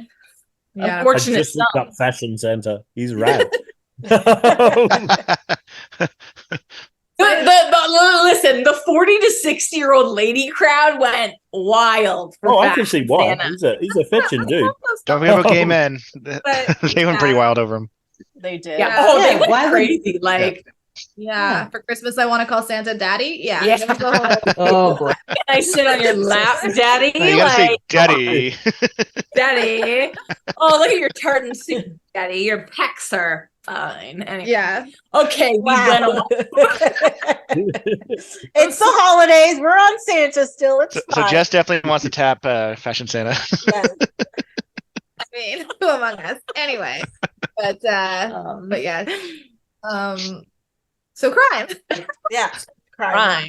Is that weird? Yes, crime. Handsome Santa, like original Santa, got back, and what's his name? Farley. Dave Foley. Dave Foley. Wow. I know him from news radio. That's about it, guys. I'm sorry. That is What about Kids in the Hall? Kids in the That is- Hall. the second good thing to know him from. I'm glad you know him from something. Yes. I'm happy. I'm sorry that I was judgmental, but also News radio on the weekly. Okay. news radio is so good. Oh, not so much. Sorry. I didn't watch news radio when it was on. Either. I never got into it. It's what I know Joe Rogan from before he went. Right? Yep. No, Joe Rogan was the host of the show where people ate weird crap for Fear money. Factor. No, but he's also Fear on news Before radio. that, Yeah, he was on that's news what I radio. knew him from. Yeah. Yeah. No, I knew him from news radio. And then obviously Hartman, who got murdered. Like, it was a tragic show. Mm-mm. And didn't somebody else on that show kill themselves? Oh God. I'm Oh. sorry. This So got real Talk dark. amongst I'm yourselves. sorry. I gotta go look something up. Back in the dark place. Yes, That's we're back Joe in the dark. Rogan is the way he is. I am sorry. Were we talking about crime? I feel like we were talking about uplifting We were crime. talking about- Also, can I just say the guy who played Santa, who's hot and sexy for Alex, whatever. At the end of the episode, he got a Hanzo sword. Like, is this just like a random reference to Tarantino? There were 3 movie things that I caught in this episode. So there was the Hanzo sword, which comes from Kill Bill. Yeah. But there was the Twin Pines Mall mentioned from Back to the Future at one point. And then there's the what is the name of the building? I wrote notes and now I don't have them up. Oh, the Regents? the No. Yakamoto building, which the is Yakamoto building. Tommy Plaza from Die Hard. So yeah, Thank you. that one I picked up on. Yes, I did. yeah, so there were some cool movie things in there. Mm-hmm. Yeah. They're very genre aware, and Yes. they like to do it. So Well, If also, it's in there, it's on purpose. And yeah. I also But, like the I guess it's a retrofitted reference to like Elliot being a bit of a mall ninja at heart. He loves stuff that you can buy at the mall that is ninja stuff for Santa. That he's just like, yes, a katana. yeah. Well, he's trained in all kinds of crazy whatever. So he uses Exactly. And I'm not sure a lots mall of ninja them. was like a fully fledged trope until after this aired. So Yeah. Yeah. Some of his untraditional weapons are actually weapons, and some of them are like, what's the one from the wedding job? Like, did you just kill somebody with an hors d'oeuvre or whatever? Like, he uses the shrimp, like the cayenne and the lemon juice to like take out a guy and then smacks him with a pan or whatever. Yeah, And it's just always like, super. What just happened here? And he's like, I don't know. We gotta go. It's always very funny when he takes someone out with a weird. Something unusual. Yeah. So, Yeah. MacGyver. But yes. Yeah. Like I don't know how punchy MacGyver was. Super punchy? Violent. Well, the original MacGyver was pretty punchy, but the new one, he's like super. It was like violence was happening around him while he did his like science gadget building thing. Wait, who's the new MacGyver? It's some young guy. I don't know. I think the show got canceled. It was really bad, but I kind of enjoyed it for some reason. Because apparently I like That being the one that punished. has Nick from CSI in it? Was that? He's in one of those. Yes, amazing work. Yes. Ah, Apparently I don't know how to spell MacGyver. I think I have. The new MacGyver was MacGyver born was in in- 1990, which is. Oh, yeah, I have that to guy, go. yeah. I have to go. The new MacGyver was one of the actors from X-Men First Class. That was the only thing I'd seen him in before. Yeah. Lucas Till. Yeah, he played the guy who had the beam out of the middle of his chest, who was Havoc. Havoc, Cyclops' that's it. brother. Yeah, I know Yeah. this one. Tony Stark. No. No. Oh. Yeah, I don't know. For some reason I enjoyed the show. Yeah. But I think it got canceled. I think it's done. I think there were a few seasons though before it got canceled. Yeah, 2016 and Yeah. 2021 apparently. I didn't realize it lasted that long. And then it had that one guy from CSI in it too. Nick. Yes. Another of my MacGyver. one? MacGyver. Nick from CSI. I loved the episode where he was in a coffin in the ground with the ants. It was 2 episodes and it was very frightening, but yes, that was a good one. Oh, I love a good buried alive episode / show. Okay, There's but that here's Ryan the- Reynolds movie. There's a buried alive Buried. leverage episode also. Yeah. Oh, Just in which? case. There's a leverage episode where Hardison gets buried alive. Now it's a gimmick for YouTubers. Whoa. To Wait, bury what? themselves God, alive. I hope it Yeah, sticks Mr. for some of them. like, Mr. Beast buries himself alive for 5 days or something. I don't know. Is that Weird. recreationally? That seems Yeah. Well, I- for content, you know. Okay. Yeah. What's Yeah. It's for work. who would go in a box? Blair?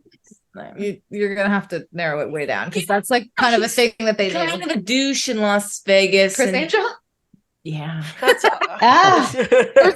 If we're just gonna keep circling on my crazy, there's a supernatural episode called Chris Angel is a douchebag. Yeah. It's a good episode. I just why Wrap it all so up. one of my worst fears in life is being alive and locked in a box underground. So I don't know why I love the CSI episode with Nick so much with the ants. You're just drawn love to the thing that scares you most. It's very scary. And he gets all emotional and he's talking Oh, to he the supports his thing, and then Grissom. Grissom knows what he's saying because he can lip read. It's like a whole Oh. thing.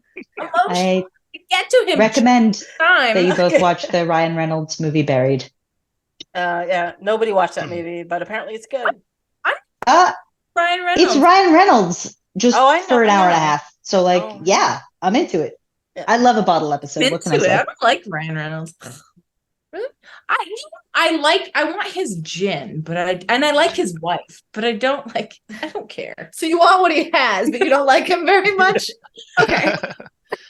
It is before like he became like a brand, Yeah. and so Yeah. like he's actually playing a billionaire. character. So- It's when he was Yeah. still Instead of- acting and trying. Like now he's yeah, now he's just instead of Ryan just Reynolds like, in a hey, movie. I'm Ryan Reynolds, everybody. every I'm in movie now. In everything. Yeah. Yes. Oh, so speaking of which, coming back to the shows, maybe Brenton, you know something about this, maybe you don't. I Googled just straight up the 3 letters Alf, and the second thing that came up was a picture of Ryan Reynolds. Is he planning an R-rated Alf revival? What Oh. is happening? Oh, Yeah. I'm down for that. I haven't seen it. I think he had Alf on a Mint Mobile ad. I think Got because it. he owns that mobile phone company or Yes, he something. does, I don't yeah. know. Oh, Oh, it was like a but- Super Bowl ad or Dark? something. Yeah, I course. think he did an episode with Alf, but I think there has been talk of him bringing back Alf. You just like unlocked a memory that I didn't know was there, but I think that there would make was. so much sense because he could do the Deadpool thing, but he wouldn't have to do all the stunts. Yeah. See, I But like they- Deadpool. Watch Not that he Ryan does all the stunts, but Reynolds you know what I mean. Or maybe Alf will just be in Deadpool, the next one, because it seems like they're rumoring Oh, everyone to Alf's be in so it. So, I know him as the voice of Pikachu in Detective Pikachu. But I don't like Pokemon, It but I took me love out of that it. movie. Oh, but I it took me out of loved it. it. Loved it. Yeah. I just- Still confused that that was a thing. My thoughts on famous people being voices but not changing their voice pisses me off. Mhm. How I dare think you that's the thing, impugn though, like, Bob the Builder this way? That, if Why not hire a voice actor who does voice as well? Why hire Ryan Reynolds to be Pikachu when someone could just do Pikachu better? I think that's why you hire him though, right? Like so Mhm. if you hire a real person, they have to do their real voice. Otherwise, you could have just got a voice actor that does a better job of it. Like, Yeah. I think Yeah. when you get a big name, you could, like, unless it's like Michael Myers in Shrek, who actually changes his voice. Like, for the most Yeah. part, those actors are themselves as a character, and I think It's a I stunt guess cast. that's the choice, right? And I think Yeah. with Detective Pikachu, he actually in the original games, his Japanese voice was like really low and heavy, and like a lot of people were rumoring Danny DeVito to be his voice Oh my God. originally. Yeah. And then Ryan Reynolds got it. So him having a weird voice is kind of what the game had as well. So like he had a very unusual Pikachu voice in I the didn't game. watch it. Well, Yeah. Well, So we were- if you watch the movie, Yeah. it'll explain why Pikachu can Hmm. talk. So by like the end of the movie, you're like, oh, okay. Yeah. It brings up other questions, but you understand it comes around at the Only end. the main Okay. character can hear him, right? Yes. Yeah. Ah, He was dead the whole time. Wait, no, hang on. But we also talked about this with Mark Hamill, just going back to Batman real quick, Yeah. about Yeah. specifically Mike was reading about his use of the Joker's laugh. And so we were talking about, again, how a stunt cast, I mean, I don't think that Tim Curry would have been a stunt cast, but again, that Mark Hamill brought a kind of application of actual acting to a voice role that Yeah, was he maybe did. not that common at the time. Yeah. I don't know, Mike, do you want to talk to that? boy with the heron.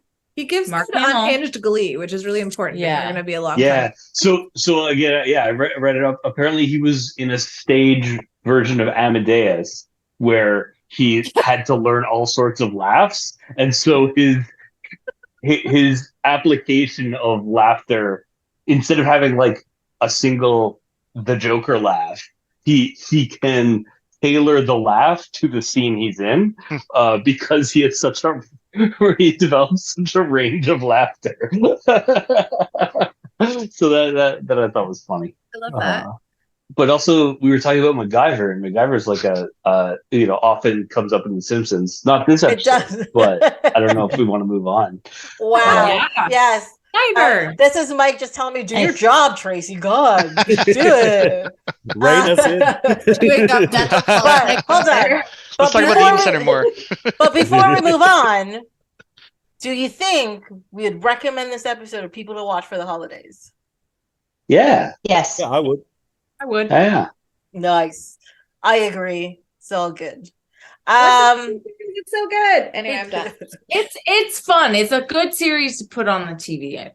It's really Yeah, it's Yeah. way more charming than it is, and he writes to be, and it's always enjoyable just to like. Yeah, and Yeah. because it's not so heavy, it's easier Yes. to watch. Mhm. I find a It lot is- of shows right now are too heavy, and you're just like, I can't put all this emotion into watching this right And now. like for something that is so wide ranging in its appeal, like Mike, if I'm going over to your place and the grandparents are over, and then there's also like smaller Mhm. people around and whatever, it's like we can watch an episode of Leverage, it'll be fine. But also it's like truly amusing. Maybe this just means I am getting old and boring, but I don't know. I feel like there's a real charm to the show. Yeah, it's even cute. when they deal with sensitive topics, they do it in like a fairly lighthearted way because there's always a chunk of the episode that it's just like, yeah, we are just as clever as you think we are. Watch it. Watch how we do it. Right? Okay. Like Yeah. All Are we right. going to Simpsons? Yes. So last but not least, it's my show, my episode that I picked. I picked the Simpsons episode from season 7, episode 11, Marge, Be Not Proud. I picked this episode because I love the Simpsons. Like, I mean, actually recently I have been trying to figure out, am I a Simpsons fan? Because I don't think I've watched the Simpsons regularly for at least 15 years. I don't know anything about the new episodes, what's going on, blah blah blah. But every time I sit down and watch one of those episodes, I'm just like, that was a waste of time. Why did I do that? I don't want this anymore. But then I watched an episode like Marge Be Not Proud, and it rekindles why the early Simpsons episodes were so beloved by people. And it's because like they're seriously like heartfelt episodes where things happen and characters grow. And you're like, I understand the situation. I understand how you're feeling. I understand this whole thing, but also without beating you over the head with a stick and still getting some good laughs out of it. I really like this episode of the show. But yeah. Oh yeah. So I gotta tell you about the episode. That's right. So the episode starts with Lisa and Bart watching TV and an ad for the new fighting video game Bone Storm comes on, and he's like, I need to get this game. Buy Bone Storm for me or go to hell. And then so he goes to the try and save, but he's like staring at it through like the locked glass thing, and some rich kid comes and it's left open, and Jimbo and Nelson come by and they're stealing, and he's like, oh, I can steal this is fine. But he gets caught by the security guard and gets kicked out, and he's told never to come back. Lo and behold, the next day, Marge and Homer and stuff is taking the family to try and save to have a family portrait done. And he goes in there, and Marge finds out that he stole something, even though she's like, no, my special little guy would never do this. And she finds out he does, and then so she starts treating him differently, like an adult, like he doesn't need her anymore because she's so disillusioned that she doesn't know who this kid is anymore. And in the end of the episode, he wants to turn things around, and he goes to try and save and gets a portrait taken, but Marge thinks he stole something again. But she finds out that no, he went there, paid for this picture of himself to put on the ruined portrait, and the family comes together, and he gets the Putt-Putt Challenge video game for Christmas. Yay. It's just really good. It's just such a good episode, and I love it. The photo balancing out the askew original photo, like by placing the new one in and rebalancing it. It's just like That's nice. Like that's just solid. Like, I know it's such like a easy way to come across like things are back to quote unquote normal, or things are going to be better, without being like, yay, I guess next week everything's going to be fine. It's it's really good. I also really liked how quickly Milhouse lost interest in the game. It's all like, no, you can borrow it, it's fine. Like, I'm really into this cup and ball now. I like the Milhouse would just yell out, "Mom, Bart's swearing," whenever he wanted. Bart's smoking. Bart's smoking. Yeah. We did pause several times to get all of the other games that were in the display cabinet with Bone Storm. I wrote them down too. Okay, good. There, more Hitler jokes than I thought. One of them is Save Hitler's Brain. There's also Sim Reich, but then the other ones are Swim Meet, Knack the Master. Yeah, that one made me laugh. Operation Rescue, A Streetcar Named Death, which I really liked. I clocked Robot Stampede. Yeah. Caber Toss and Celebrity Autopsy, which I would absolutely play. I'm such a garbage human. Wait, yeah, hook me up. What was the joke behind Operation Rescue? I couldn't figure that one out. Not clear. It was like people arm in arm, I think, in front of a store or something. Or I don't remember. Is that our Hands Across America? Oh, maybe I don't know. Maybe, or it might have been like a rescue. All the other ones I could kind of see what they were doing. That one, yeah, that one I couldn't figure out. There was also the game that was like at the beginning of the Bone Storm ad where it was just a guy punching a tank as well, which looked pretty fun. Oh yeah. Yeah, it was Mortal Kombat, but it was like one of the characters is a tank. Yeah. It's like you're bored of like playing a fighting game where you're one person with one arm punching. But look at this one. It's somebody with three arms punching. I mean, this was at the height of the first Mortal Kombat or the second one or whatever. Probably. I think somewhere in there kind of thing. I don't know. But I guess fighting video games have been a thing for a very long time with like Street Fighter and It's just Mortal the Kombat. Multiple arms thing is definitely a Mortal Kombat reference. Yeah. What's his name? He gets kicked in the balls in the movie. Yes, he does. Goro or something like that. Yeah, he's like the last level in the video game. Yeah. That's why they put him there in the movie, I guess. But that first movie is just glorious. I have not watched the remake though. It's awful. It's so bad. I like Kano in it, and then I didn't really like much else, but I thought Yeah. Kano was okay in it.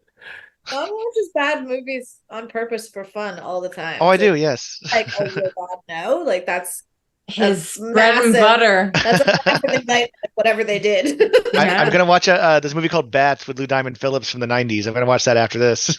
Like, sorry, like BATH? Yeah, like bats, flying bats. So bad. Oh, BATS. BATAS. Oh, Yeah, okay. sorry, BAT. Yeah. Okay, got it. Because I was just like, what is he saying? As in the Batsman. Yes. Yes. No. Call back. It's fine. I can safely say I haven't watched a Simpsons episode in 15 years until this one. Yeah, Like I haven't that actually. was fine. I don't have cable, so it's like not something that ever I'd have to like purposely go put one on. Mhm. Yeah, to find it. We usually watch the like Halloween ones around Halloween or on Halloween. Yes, We'll just yes. like while trick or treaters are coming, we'll just put on like the I think this year Disney Plus just had a playlist where you just put it Yeah. on. Mhm, yeah. Except for Love the it. thing and I. No, thank you. No, thank you, everyone. But the thing and I, we'll Alex? skip that one. Alex wouldn't allow me. Why? What?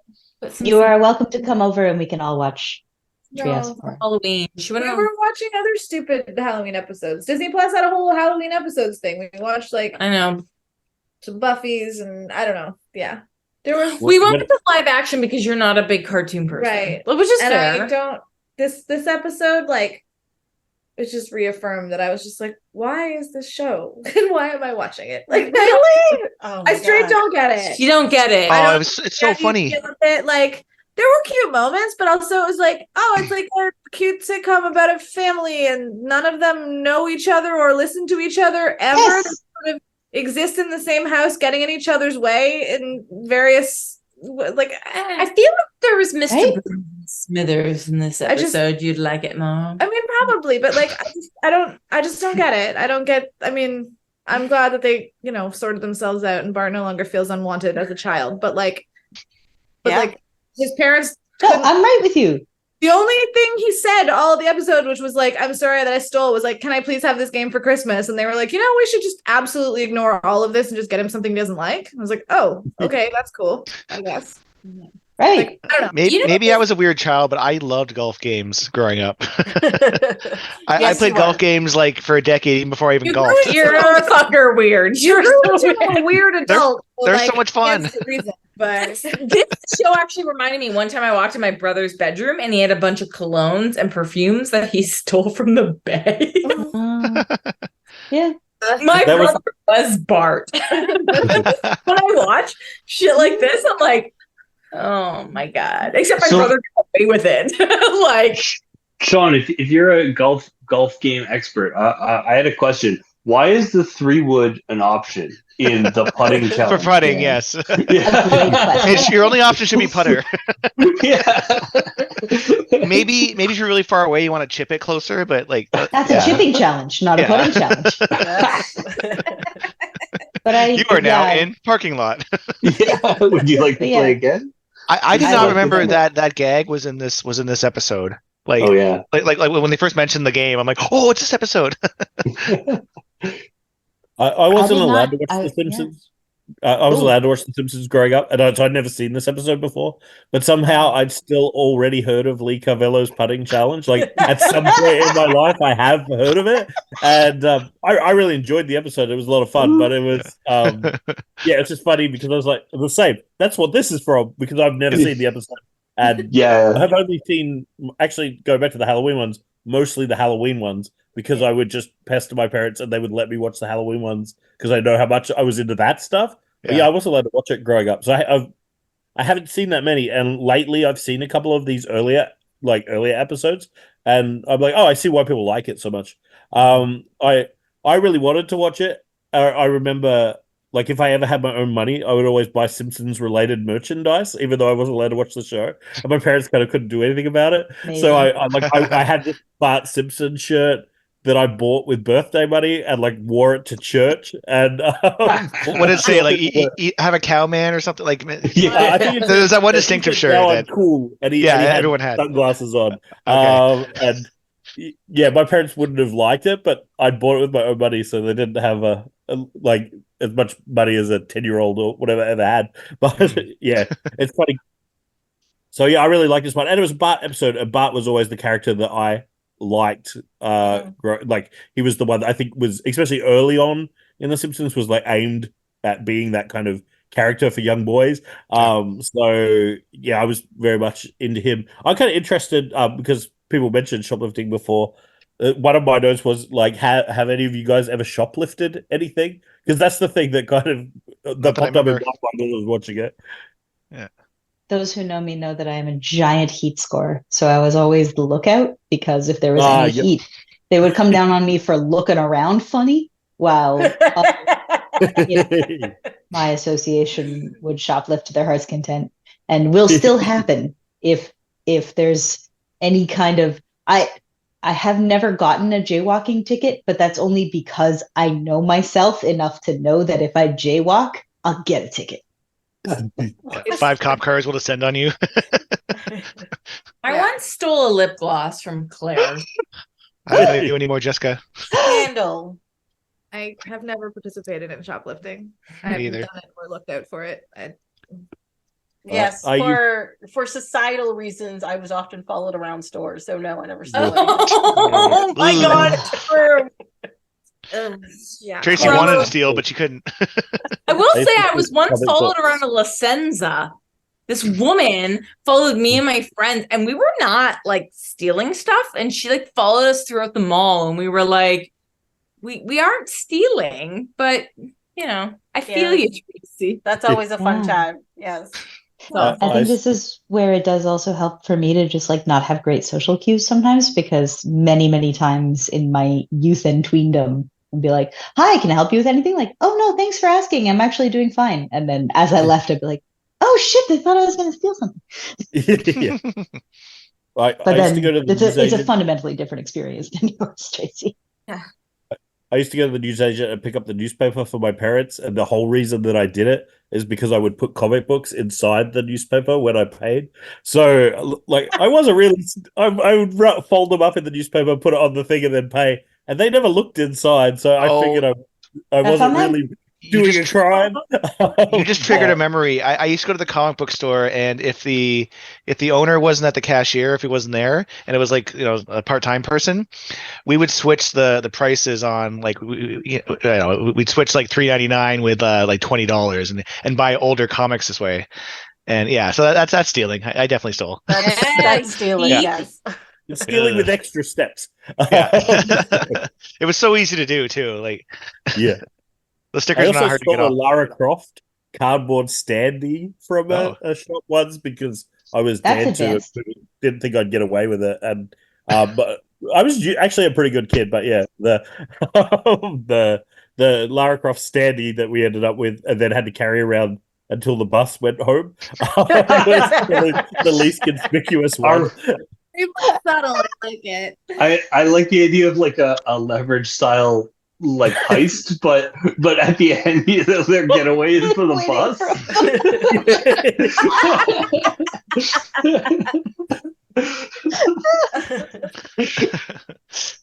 That's great. So we're all slightly criminals, some of us partially in a way. That just means we relate to Bart Simpson. That's all. There we go. Yeah. I never got caught though, so I never learned my lesson. Yeah. I find the most heartbreaking thing about this episode is the part where he comes down and gets hot chocolate and has to put his own marshmallow in and just like soaks up all the thing, and it's just like it's wrong. Yeah. Why does the marshmallow behave? Why does it behave differently? Because mom magic prevents that normally.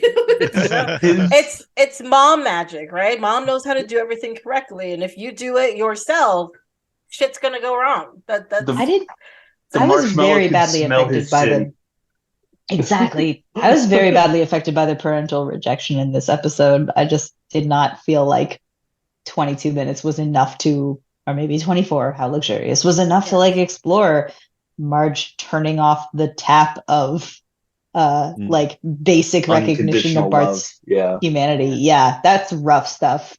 Why did it come comes back. Well, you don't really see it, but it does come back in the end and following. Yeah, but that's not the. That doesn't had- count. Doesn't count if it goes away. That's not unconditional. Conversation about like not tucking him in at night, but then she chose to finally listen to that right when everything was going wrong. I was just like, yeah. Well, I think I do think it has to do with the fact that he's been saying he's a big boy now, and when this happens, she's like, well, maybe he is, and I just don't know him, and if that's what he wants, I will do what he wants, I think is what was happening. Because even at that point too, he's sitting there in bed and he's like, oh crap, she's gonna come tuck me in. Ugh, I don't want her to come tuck me in. And then she's like, well, good night. And he's just like, where's my what is it? Train? the Tuck-In Express or whatever. Tuck-In Express? Yeah, where's my Tuck-In Express? And that's when you realize you're gonna like miss something. It's like thinking about like the last time your parents picked you up, or like, you know, the last time they pushed you on a swing, or the, you know, like the last time, like these quintessential things of you think of child, like this is a childhood thing, but at some point in time somebody did it for the last time and you're just like, shit, but that used to be nice, but it's not a thing anymore. I mean, Brendan, you have a human child, so maybe you can speak to this, but I feel like part of the job is pretending like you love them all the time, even if you want to throttle them, which I know that The Simpsons like explores parents having other feelings about wanting to throttle their children, but still. Yeah, I do agree with you, Leah. I think it's a bit of it's not a real positive trait on Marge's in Marge's kind of behalf. But I think the interesting thing about it, and maybe where it does need more time to be explored, is this idea that our parents, maybe at times parents do struggle with being a good parent, or do struggle with like, I know I shouldn't do this, or just like, I'm so disappointed in you that I don't know how to be a good parent for a while. Like, I think that's actually an interesting thing to explore. And I don't think that this episode probably nails that very well. It's just kind of, I was disappointed in you, but then you bought me a nice gift and now I like you again. It makes love a bit transactional, but within I like some of the ideas, I guess. But for me, I would hope that I wouldn't do that. I suppose. Yeah. It seems like a very obvious misstep that she's making. Like, not new to several children. Which it is also super interesting because Homer actively tries to kill the child from season 1.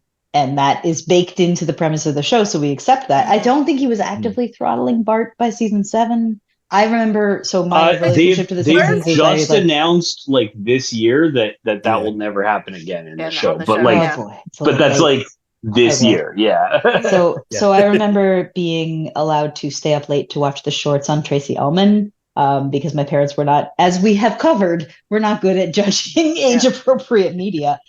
So like I have always known Homer as a physically abusive father. Which is interesting, just that we're discussing one failing of Marge's, knowing that in other episodes they explore her being overwhelmed as a mother, and Homer's given this pass. But it is also interesting that they do paint Marge as like an intrinsically just like real good at mothering person, and then give her this very, very intense reaction to a pretty normal thing for a kid. Yeah. If you want to see, like, and I'm not all over The Simpsons, but if you want to see a kind of more recent episode that's cool with Marge being not a typical Marge character, there's a Halloween episode based on the Babadook that came out like last year. No way. Like pretty recently. And like the feeling of real peril for Maggie in the episode is like uncomfortable. And I know a lot of people say that Modern Simpsons isn't good, and a lot of what I've seen is probably would agree with that. But this Babadook one is like, it's pretty intense. Like I do recommend you check it out if you're super. I love the Babadook. Ooh. Yeah. Another movie I'm real glad I watched in a theater, because all of us were just like, oh God, oh God, oh God, I might actually also kill the kid. I was terrified. I just started What We Do in the Shadows, a TV show, and the Babadook pops up once in a while as one of the monsters who live in the universe, or like in the world, and it makes me laugh every single time. That is. He walks in with his cane and his hat. And anyways, it's great. I know of the Babadook. I have never watched the movie, and I don't actually know anything about the movie. I know there's a mother and a child, but that's about it. So I did not like much. But also, the Babadook became a gay icon accidentally. So Yes. Which is so funny. I don't what I okay. It's because of his fancy hat and cane, I think. No, it was so- miscategorized on Netflix, yeah, and so. Oh, really? That's why? Yeah, that's why it was literally like somebody screwed famous up. LGBT movies, and like the Babadook was like number one. Oh, that's so funny. Yeah. So yeah, it had an unexpected. Yeah. Everybody was just like, "What? I don't know what this is." Clicked on it and they're like, sure." He's quite fancy, so I sort of see how they got there once they'd been led there. But Fancy. yeah. Anyway, the whole thing was Any more thoughts about the Simpsons episode? I recommend it. Also, the first full length episode of The Simpsons is also a Christmas episode. It is, yes. Yeah. what whatever. year did The Simpsons start? 1989. Yeah. Good lord. I was 2. Oh, Jessica. Oh, shush, Jessica. Quiet, baby, you little baby. Jeez. Also, Leah, I also did watch the Tracy Ullman skits, and I remember sitting down. It was like midnight, and watching the first ever like Simpsons skit and Yes. everything. Like I was there with you. Ah, nice. Mm-hmm. I feel like I could feel my mom realizing that she may have made a mistake and then was just like, you're here. Just let it happen. Yeah. Yep. I thought it was really funny when Bart switched the tapes, like in the Time Yeah. machine. and like, is this the first? Like, because I sing that song gets stuck in my head all the time, and it's got to be from this episode. Here I am. I don't know where else I would have heard it. it. I sing it to Alicia all the time. I don't know why. Yeah. I know exactly it's where I heard it, but It's like a classic It wasn't comedy this- recording. yeah. from- No, Yeah. it wasn't. So Yeah. I think I've mentioned this before, but 104.5 Chum FM on Sunday nights used to have something called Sunday Funnies, and what was the other one? Well, they'd have like radio plays from like back in the day, right? So it'd be like an hour of comedy and an hour of whatever radio plays. So it was like Green Hornet and like The Third Man and blah, blah, blah, that kind of stuff. And then on like Halloween, they'd have like The War of the Worlds. They play like that whole thing and whatever. And so, but with Sunday Funnies, it was like during the summer, it was like every other week they'd play the whole thing. The whole It's thing. long.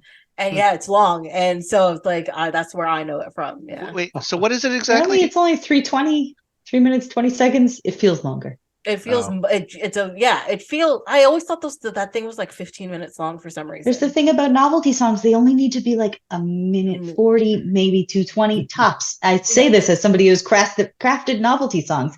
Get out quickly. Yeah. Yeah. So It's a hit and quit situation. Don't linger. yeah. So it was a favorite on the Sunday Funnies. So you hear it pretty regularly, and that's where I knew it from. Yeah. Mm. And it showed up on there. No wonder I ended up listening to They Might Be Giants as an adult. Yeah. But they're also great. Well. And Oh, yeah. their turn on they did the Triangle Man song on Tiny Toons. Yes. It's fantastic. There's Fantastic. also a Tiny Istanbul, Toons. not Yes. Constantinople. Yeah. Fantastic. So good. So good. If there's a Tiny Toons Christmas, we should do that next year. Yes. Or I'm Animaniacs. sure there is. Let me Just just an excuse to watch enjoy it. being as far from. I'm going to spend January just enjoying being as far from Christmas as possible. That's fair. That's fair. Sorry that Yeah. your mother-in-law is the ultimate Christmas fan. Oh, She's so she's such lovely. a nice The mother-in-law. music this time of year is not. Okay, so we've talked about the episodes, and now it's time for the Christmas quiz. Woo! Woo! So I'm just gonna ask you a bunch of questions, which are three. It used to be 19 questions, now it's down to 15 because people know things. Ugh. And and then we're gonna see who was paying attention to the episodes and who is gonna get bragging rights for the whole year. Do I get my point for Kwanzaa voice actor? That question just got deleted because I was just like, how can I change this? No, Aw, just got deleted. poor Mike. All right. That was a question. Also, the Eaton Center one was a question. Nuts. And what was the other one I deleted? I deleted another one. I was like, oh God, people, stop being prepared. Don't like it. Sorry. Yeah. We'll do better next time. Tori watched the episodes. How dare we? Watch How it. dare? Monsters.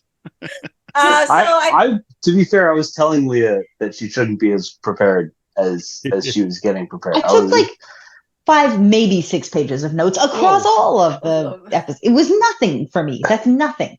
I took no notes. I think 1, 2, 3. I think with the intro and with my notes and with the quiz, I have 4 pages. Like, wow. I like to over. Okay. It's okay. There's nothing wrong with that. Nothing wrong with that at all. Okay.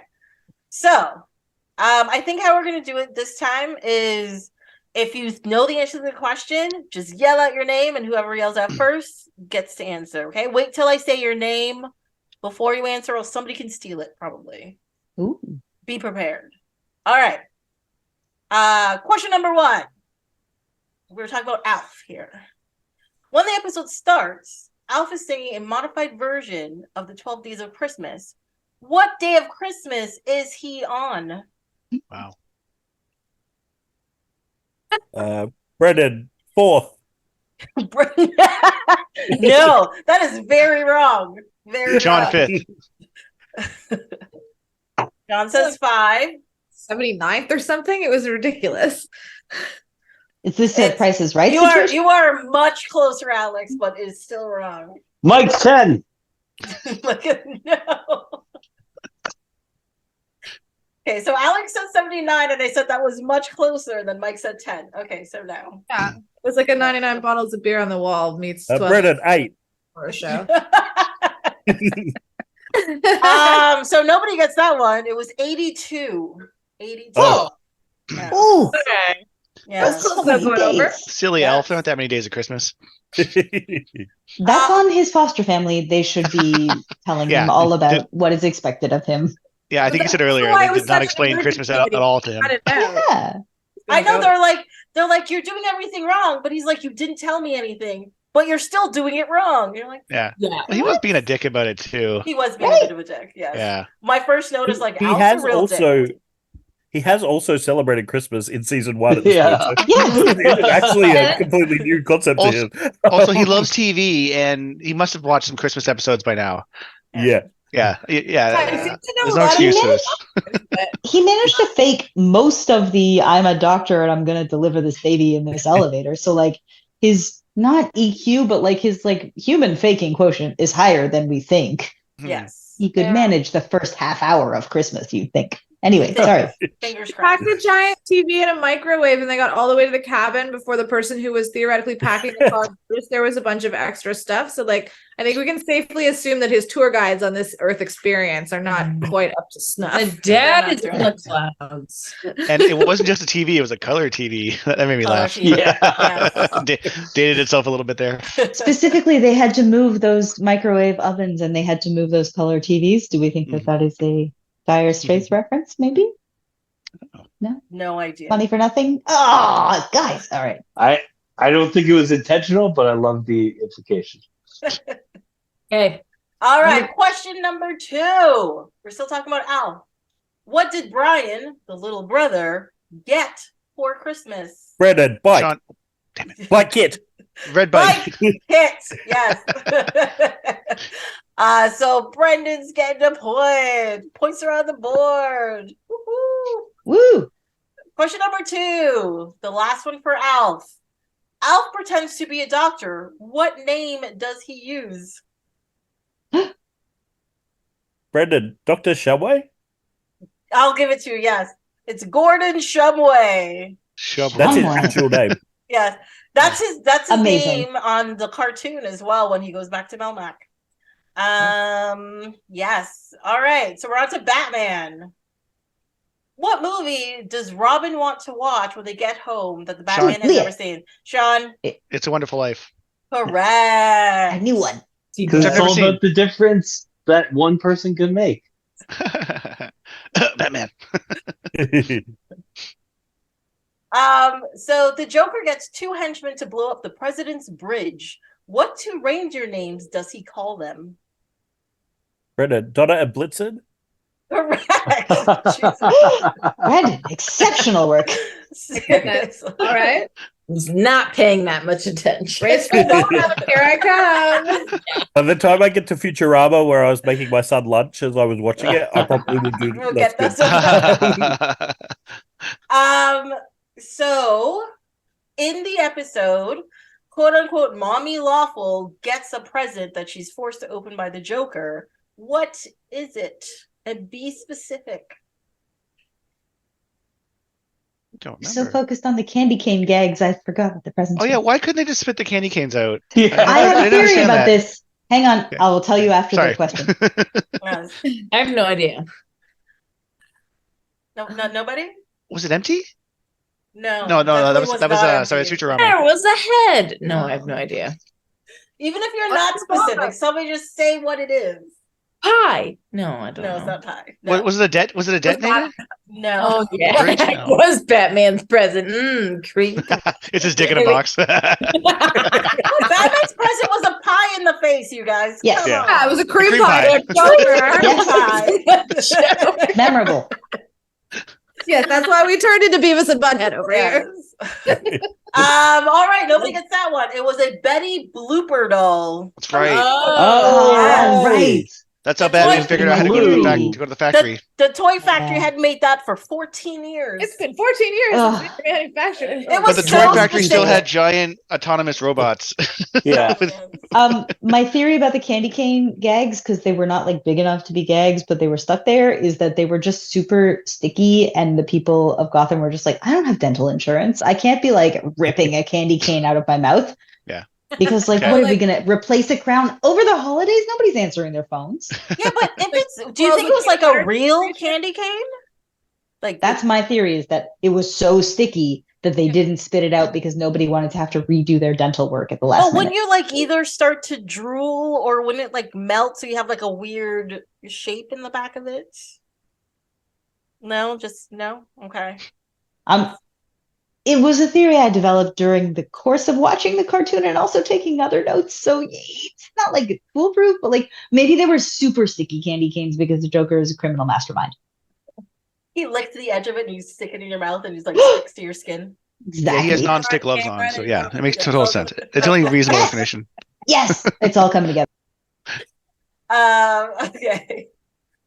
Because I had to delete some stuff, there's only 2 Futurama questions. I'm being denied my points. Question number 7. What human does Fry think can deliver all the presents on Christmas Eve? Mike, Evil Knievel. Correct. See, you still got it. You still got it. It's Nice. fine. All right. When Bender gets arrested as part of a newspaper headline, who is still at large? Zap Brannigan? Mike, do you not know? Mike. Yeah. Mike? Oh, there you go. Who was I it? mean, Jess did not yell, but I'll still give her the point. It was Alex. Or Alex. Okay, sorry. Yeah. Wait, sorry, what was the answer? I heard Hanukkah zombie. zombie. Hanukkah zombie. That's right. Yes. Nicely So done. At the end of the episode, he's also throwing a party. So you know. Yeah. All right. Now we're on to leverage. How did Mr. Dooley become in charge of the mall? Nepotism? I can't remember. He inherited it. didn't he? Here, He did inherit it from his father died. Yes. nepotism. Yeah. So fine, Sean will get the points. Is inheritance nepotism? Never mind. This is a bigger Is question. it? Is that a Yeah, bigger no, yeah, question? I don't think I'm right. That's not nepotism. I mean, I think it's the wrong definition of nepotism, but nepotism are. Yeah. All right. So wait. So does that mean, Sean, you're giving Alex your point? Yeah, I think I don't deserve All it. right. Alex That's got the very fair point of you. on that one. Yeah. Okay. How much money did they steal? Oh, The Santas. dollars. I have no idea. They say a Million? specific number when they break in. They do, but I don't know what it was. I don't remember. $1 million. Yeah. Yes. Yes. All right. So everybody's giving up? Giving up? Holy. Yes. It's $50 million. Oh, Well done, none of us. Yes. Jeez. Okay, I can't ask you that question. I should just delete it. Eden Center. That was the answer to the question. Yes, you are correct. What name does Millhouse enter into the game? Mike Thrillhouse. Thrillho. Yes, Thrill.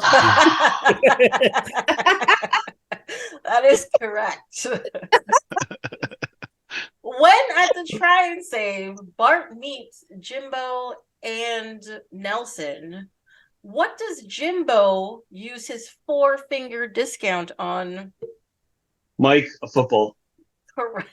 Oh, it's in his hat. You're right. dumb as a brick.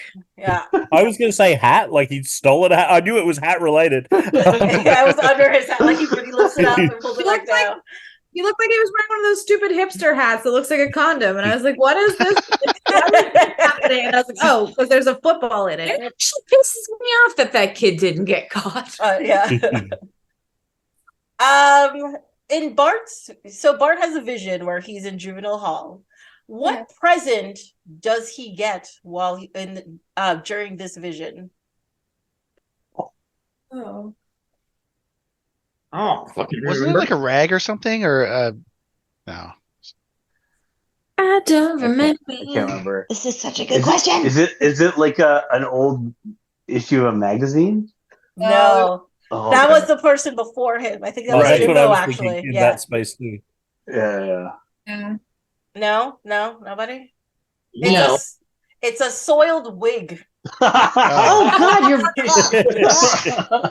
Alex. How did you not know that one? That's the second wig. Or yeah, they also go to the wig sphere in a different episode. Yes, they do. That episode's so good. March break. It's great. All right. So we have one question and then we have a bonus question, okay? Ooh. What did Homer get Marge for Christmas? Ironing board cover. It is. Amazing work. That joke was fantastic. Like, So funny. now she'll be so surprised when she opens up that ironing board cover. Oh, I love that. All right. Bonus question. For the steal, I'll give somebody. How difficult do I want to make this? Because I have a lot of information on the answer to this question. Okay. I will give somebody 1 point if they answer the question right, but I'll give someone 5 points if. Oh, wait, It's a golden snitch situation where It's a golden- he obviates the rest of the game. All right. I will give them 5 points if they can answer the second part of the question. So the first part of the question is, what do all these episodes have in common? Christmas. But they're all Christmas. No, besides Christmas. They're all on TV. Everyone's learning a lesson? No. Or someone's learning a lesson, I meant. Neptunians.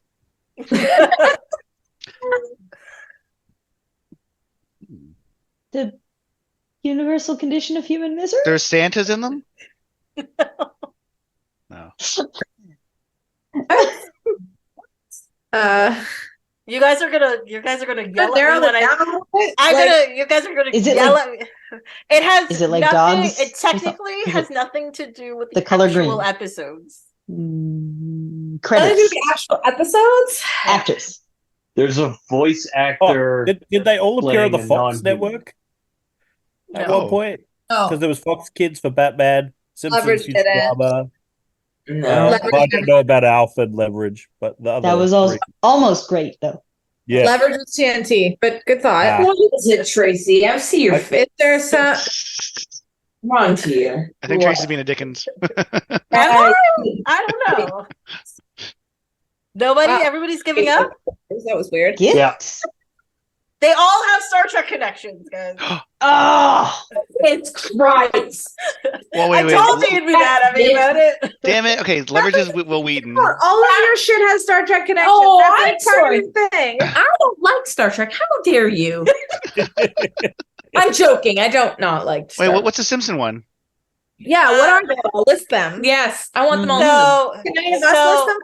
Mythical so five- in Alf, the lady in the elevator giving birth, she's on DS9 and Next Generation. As who?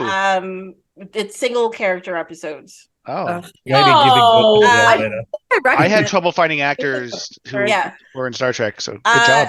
In Batman, the voice of Bullock, he shows up in DS9 as well. Really? In Leverage, we have Aldous Hodge and Will Wheaton, of course. In The Simpsons, the guy who does the voice of Don Bordka, like the security guard guy, he's in a couple of episodes. Detective, which I really Yes. He's in a couple of episodes of Star Trek as like little characters and places.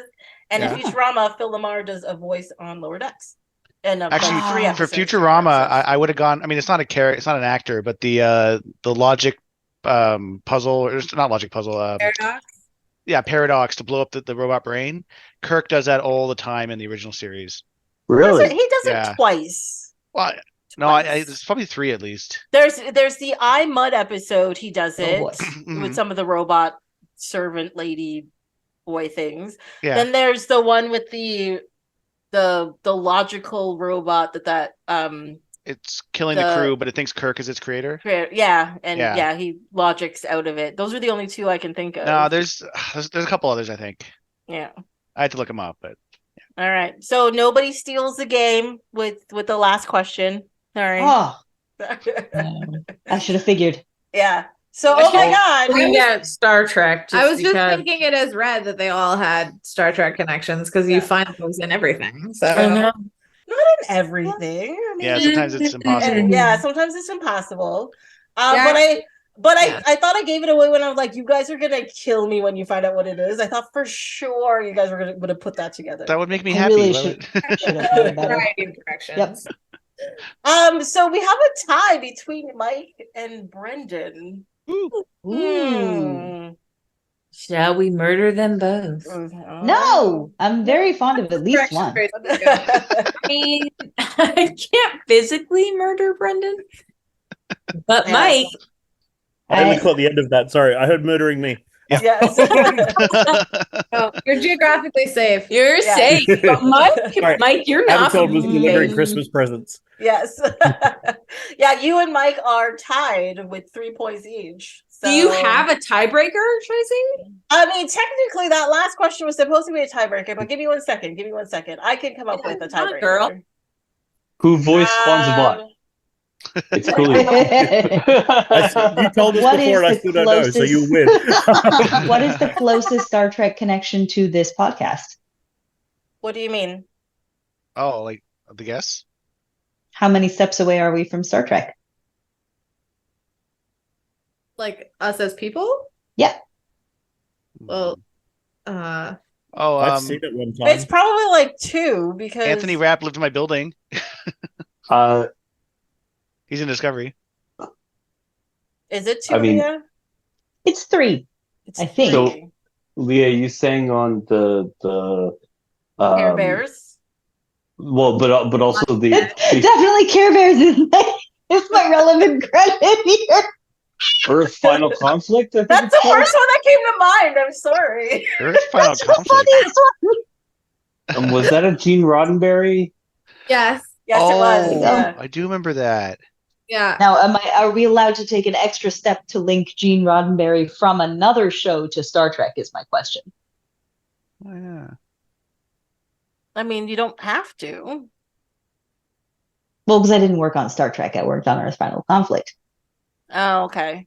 I mean, Tracy did meet Patrick Stewart like a week ago. Oh, yes, I did. Nice. So maybe if Anthony Rapp lived in your building, Sean, you might be closer than me. I never talked to him though. Yeah, I talked. I Patrick never talked to Stewart. Gene Roddenberry. We both met Christian Kane, who's worked with Jonathan Frakes and Brett Spiner and Aldous Hodge. So, you said whole entire words with vowels and consonants. I was very proud of you. Yeah. So I take that as a Yeah. I mean, I did almost like pass out, so it was fine. It was I've good. met Christian Kane more than once and had real conversations also, in my defense. Yeah. He's dreamy. Yeah. So I guess there's no tiebreaker. I don't know. That's I don't You know. fine. guys share the credits. We're all fucking nerds. Yes. Good job. Yeah. So yeah, Mike, you get the northern hemisphere. Brian, you get the southern hemisphere. I Oh, like nice. that. Yeah. Yes. Yeah, but don't come down here with your trivia skills, or I'll take you away from you. Counter offer, Brendan. If you come up here, we will all assault a trivia night together as a team. It'll be great. I will definitely be up there at some point in the future. So yeah, we could definitely do that. That'd be a good day. Yay. I like it. Yeah, that's it. That's all I got planned for this episode. So are there any fun holiday antics anybody wants to divulge that's coming up or anything? No? I don't understand the question. Okay, so never mind. It's good. It's good. Other people, I think, have fun holidays. plans. Yes. That was essentially the question, but it's okay. Yes. My mom wants to watch Saltburn with me. No, don't you? No. Yes. Yes. Some things don't need to be experienced, and I'm pretty sure that's on the list. Yeah, Don't watch them with your parents. definitely not. Definitely. She was all excited. And I was like, no. I had to watch Chirac with my dad. That was not. It's based on Les Estrada. Just don't. It's What? such a. I don't even. Not even gonna ask. It's fine. Don't know what that is. Not a Spike Lee movie about Chicago? Yep. Yeah, Yeah. yeah. It's based on Les Estrada, where the women like go on a sex strike so that the men will shape up and stop murdering each other. Oh, it's that one. Yeah, no. Yep. I don't know. So it is like so overtly like, and it was like 10 a.m. at the TIFF light box, sitting next to my elderly. You father. have got to stop going to those I- mystery movies with your folks. I mean, I've often wished to teleport for convenience, but that time it was like a life-saving measure. God, let me be elsewhere right now. Yeah. That's Wow. amazing. When I first came to, so my wife is from Kingston, and when I first came to Canada, she was, I think, working, and my mother-in-law rented the show The Tudors for us all to watch. Oh together. no. It Yeah. has a lot of sex scenes in it, and like I'd only met them like within a day or so of this occurring, and so it's like me, Sally's mum, and Sally's dad, and they're like, "I've heard the show's really good, Brendan. Like, come and watch it with us." I'm like, "Oh, sure." Like, I don't know what it is, and then like some pretty graphic sex started pretty soon into the episode, and there was like some sort of gap where someone got up to get a drink. And then everyone just left. Like the lounge room just got kicked them out. Oh, and we no. all found other things to do. And They all evacuated never the talked dance about it floor. again. Oh no. Yeah. Yeah. Sometimes you just gotta quit while you're ahead. Yeah. Or at least not getting further behind. Yeah. Oh. Wow. Yeah. It's like my mom recommending Bridgerton to me, and then I watched it, and I was like, oh. Oh, my dad asked me if he would like Bridgerton because he loves like Jane Austen and And stuff. I told and I her, was like, no, Dad, it's not what. No. There is a tree fucking like up against a tree, just yeah, fucking. They And I'm put like, three. Two don't. different things. Because you asked me, and I was like, no, don't let your No. dad watch it. Bodices will be ripped, and you will not have a good time, Dad. Yeah. not historically accurate. That was like when my mom, when the height of Game of Thrones, my mom was like, "Oh, I should have watched this show," and I was like, "No, there's no need for you to watch this. Yep. Just Your mom hates cussing. walk away." She hates cussing. She hates excessive violence. Well, she likes action, but like, there's very brutal violence in the show. The nudity, the amount of sex. She would be offended in about 10 minutes. Murder, Like, she's not rape. I'm hard to shot. Incest. I dipped out after season 1 of Game of Thrones because it was just like they keep murdering everybody I care about, and also it's super rapey. So nope. Yeah, that's all right. Based on what happened, I stand by that decision. Yeah. You're fine. You're fine. Yes. I have thought about rewatching the show several times, but I'm like, no, the last 2, technically 3 seasons are pure garbage. So It just whiffed the ending like nobody's business. So yeah, it was ridiculous. It was nice watching. It was The Good Place, right? That ended at the same time as Game of Thrones, Mike? Yeah, I think so. Yeah, it was nice watching The Good Place end at the same time as Game of Thrones because The Good Place got the ending that it deserved. And it was just like, oh, the garbage show ended like garbage. I'm really sorry for everybody, but I'm glad that I chose the show that I did. Yeah. I did watch The Good Place as well. I didn't know how it was going to end, but they landed the ending, and I was just so happy about it. So, oh, good. I still haven't seen the last season. Yeah, it's great. It's good to know. It's really good. Yeah. Yeah. Well, I think that's about it for the episode. Thank you so much, everybody, for coming out and being here for this fun holiday get together, chit chat, TV watching experience. Thank you, Tracy. Thank you. Thanks, Okay, Tracy. it's always fun. It's always a good anytime. time. And don't forget, people, to check out Brendan's podcast, That Movie Like the Sequel, and I will put it in the show notes, like links and stuff like that. Always puts out some good stuff. Well, that's it for this episode and this year of Off My Shelf. I will be returning with new episodes in 2024 with lots of new movies to talk about. Until then, you can follow along on Instagram and Twitter at Oh My Shelf, or you can send emails to ohmyshelf@gmail.com. Have a very Merry Christmas, a Happy Hanukkah, a joyous Kwanzaa, and enjoy whatever you celebrate. See you in the new year.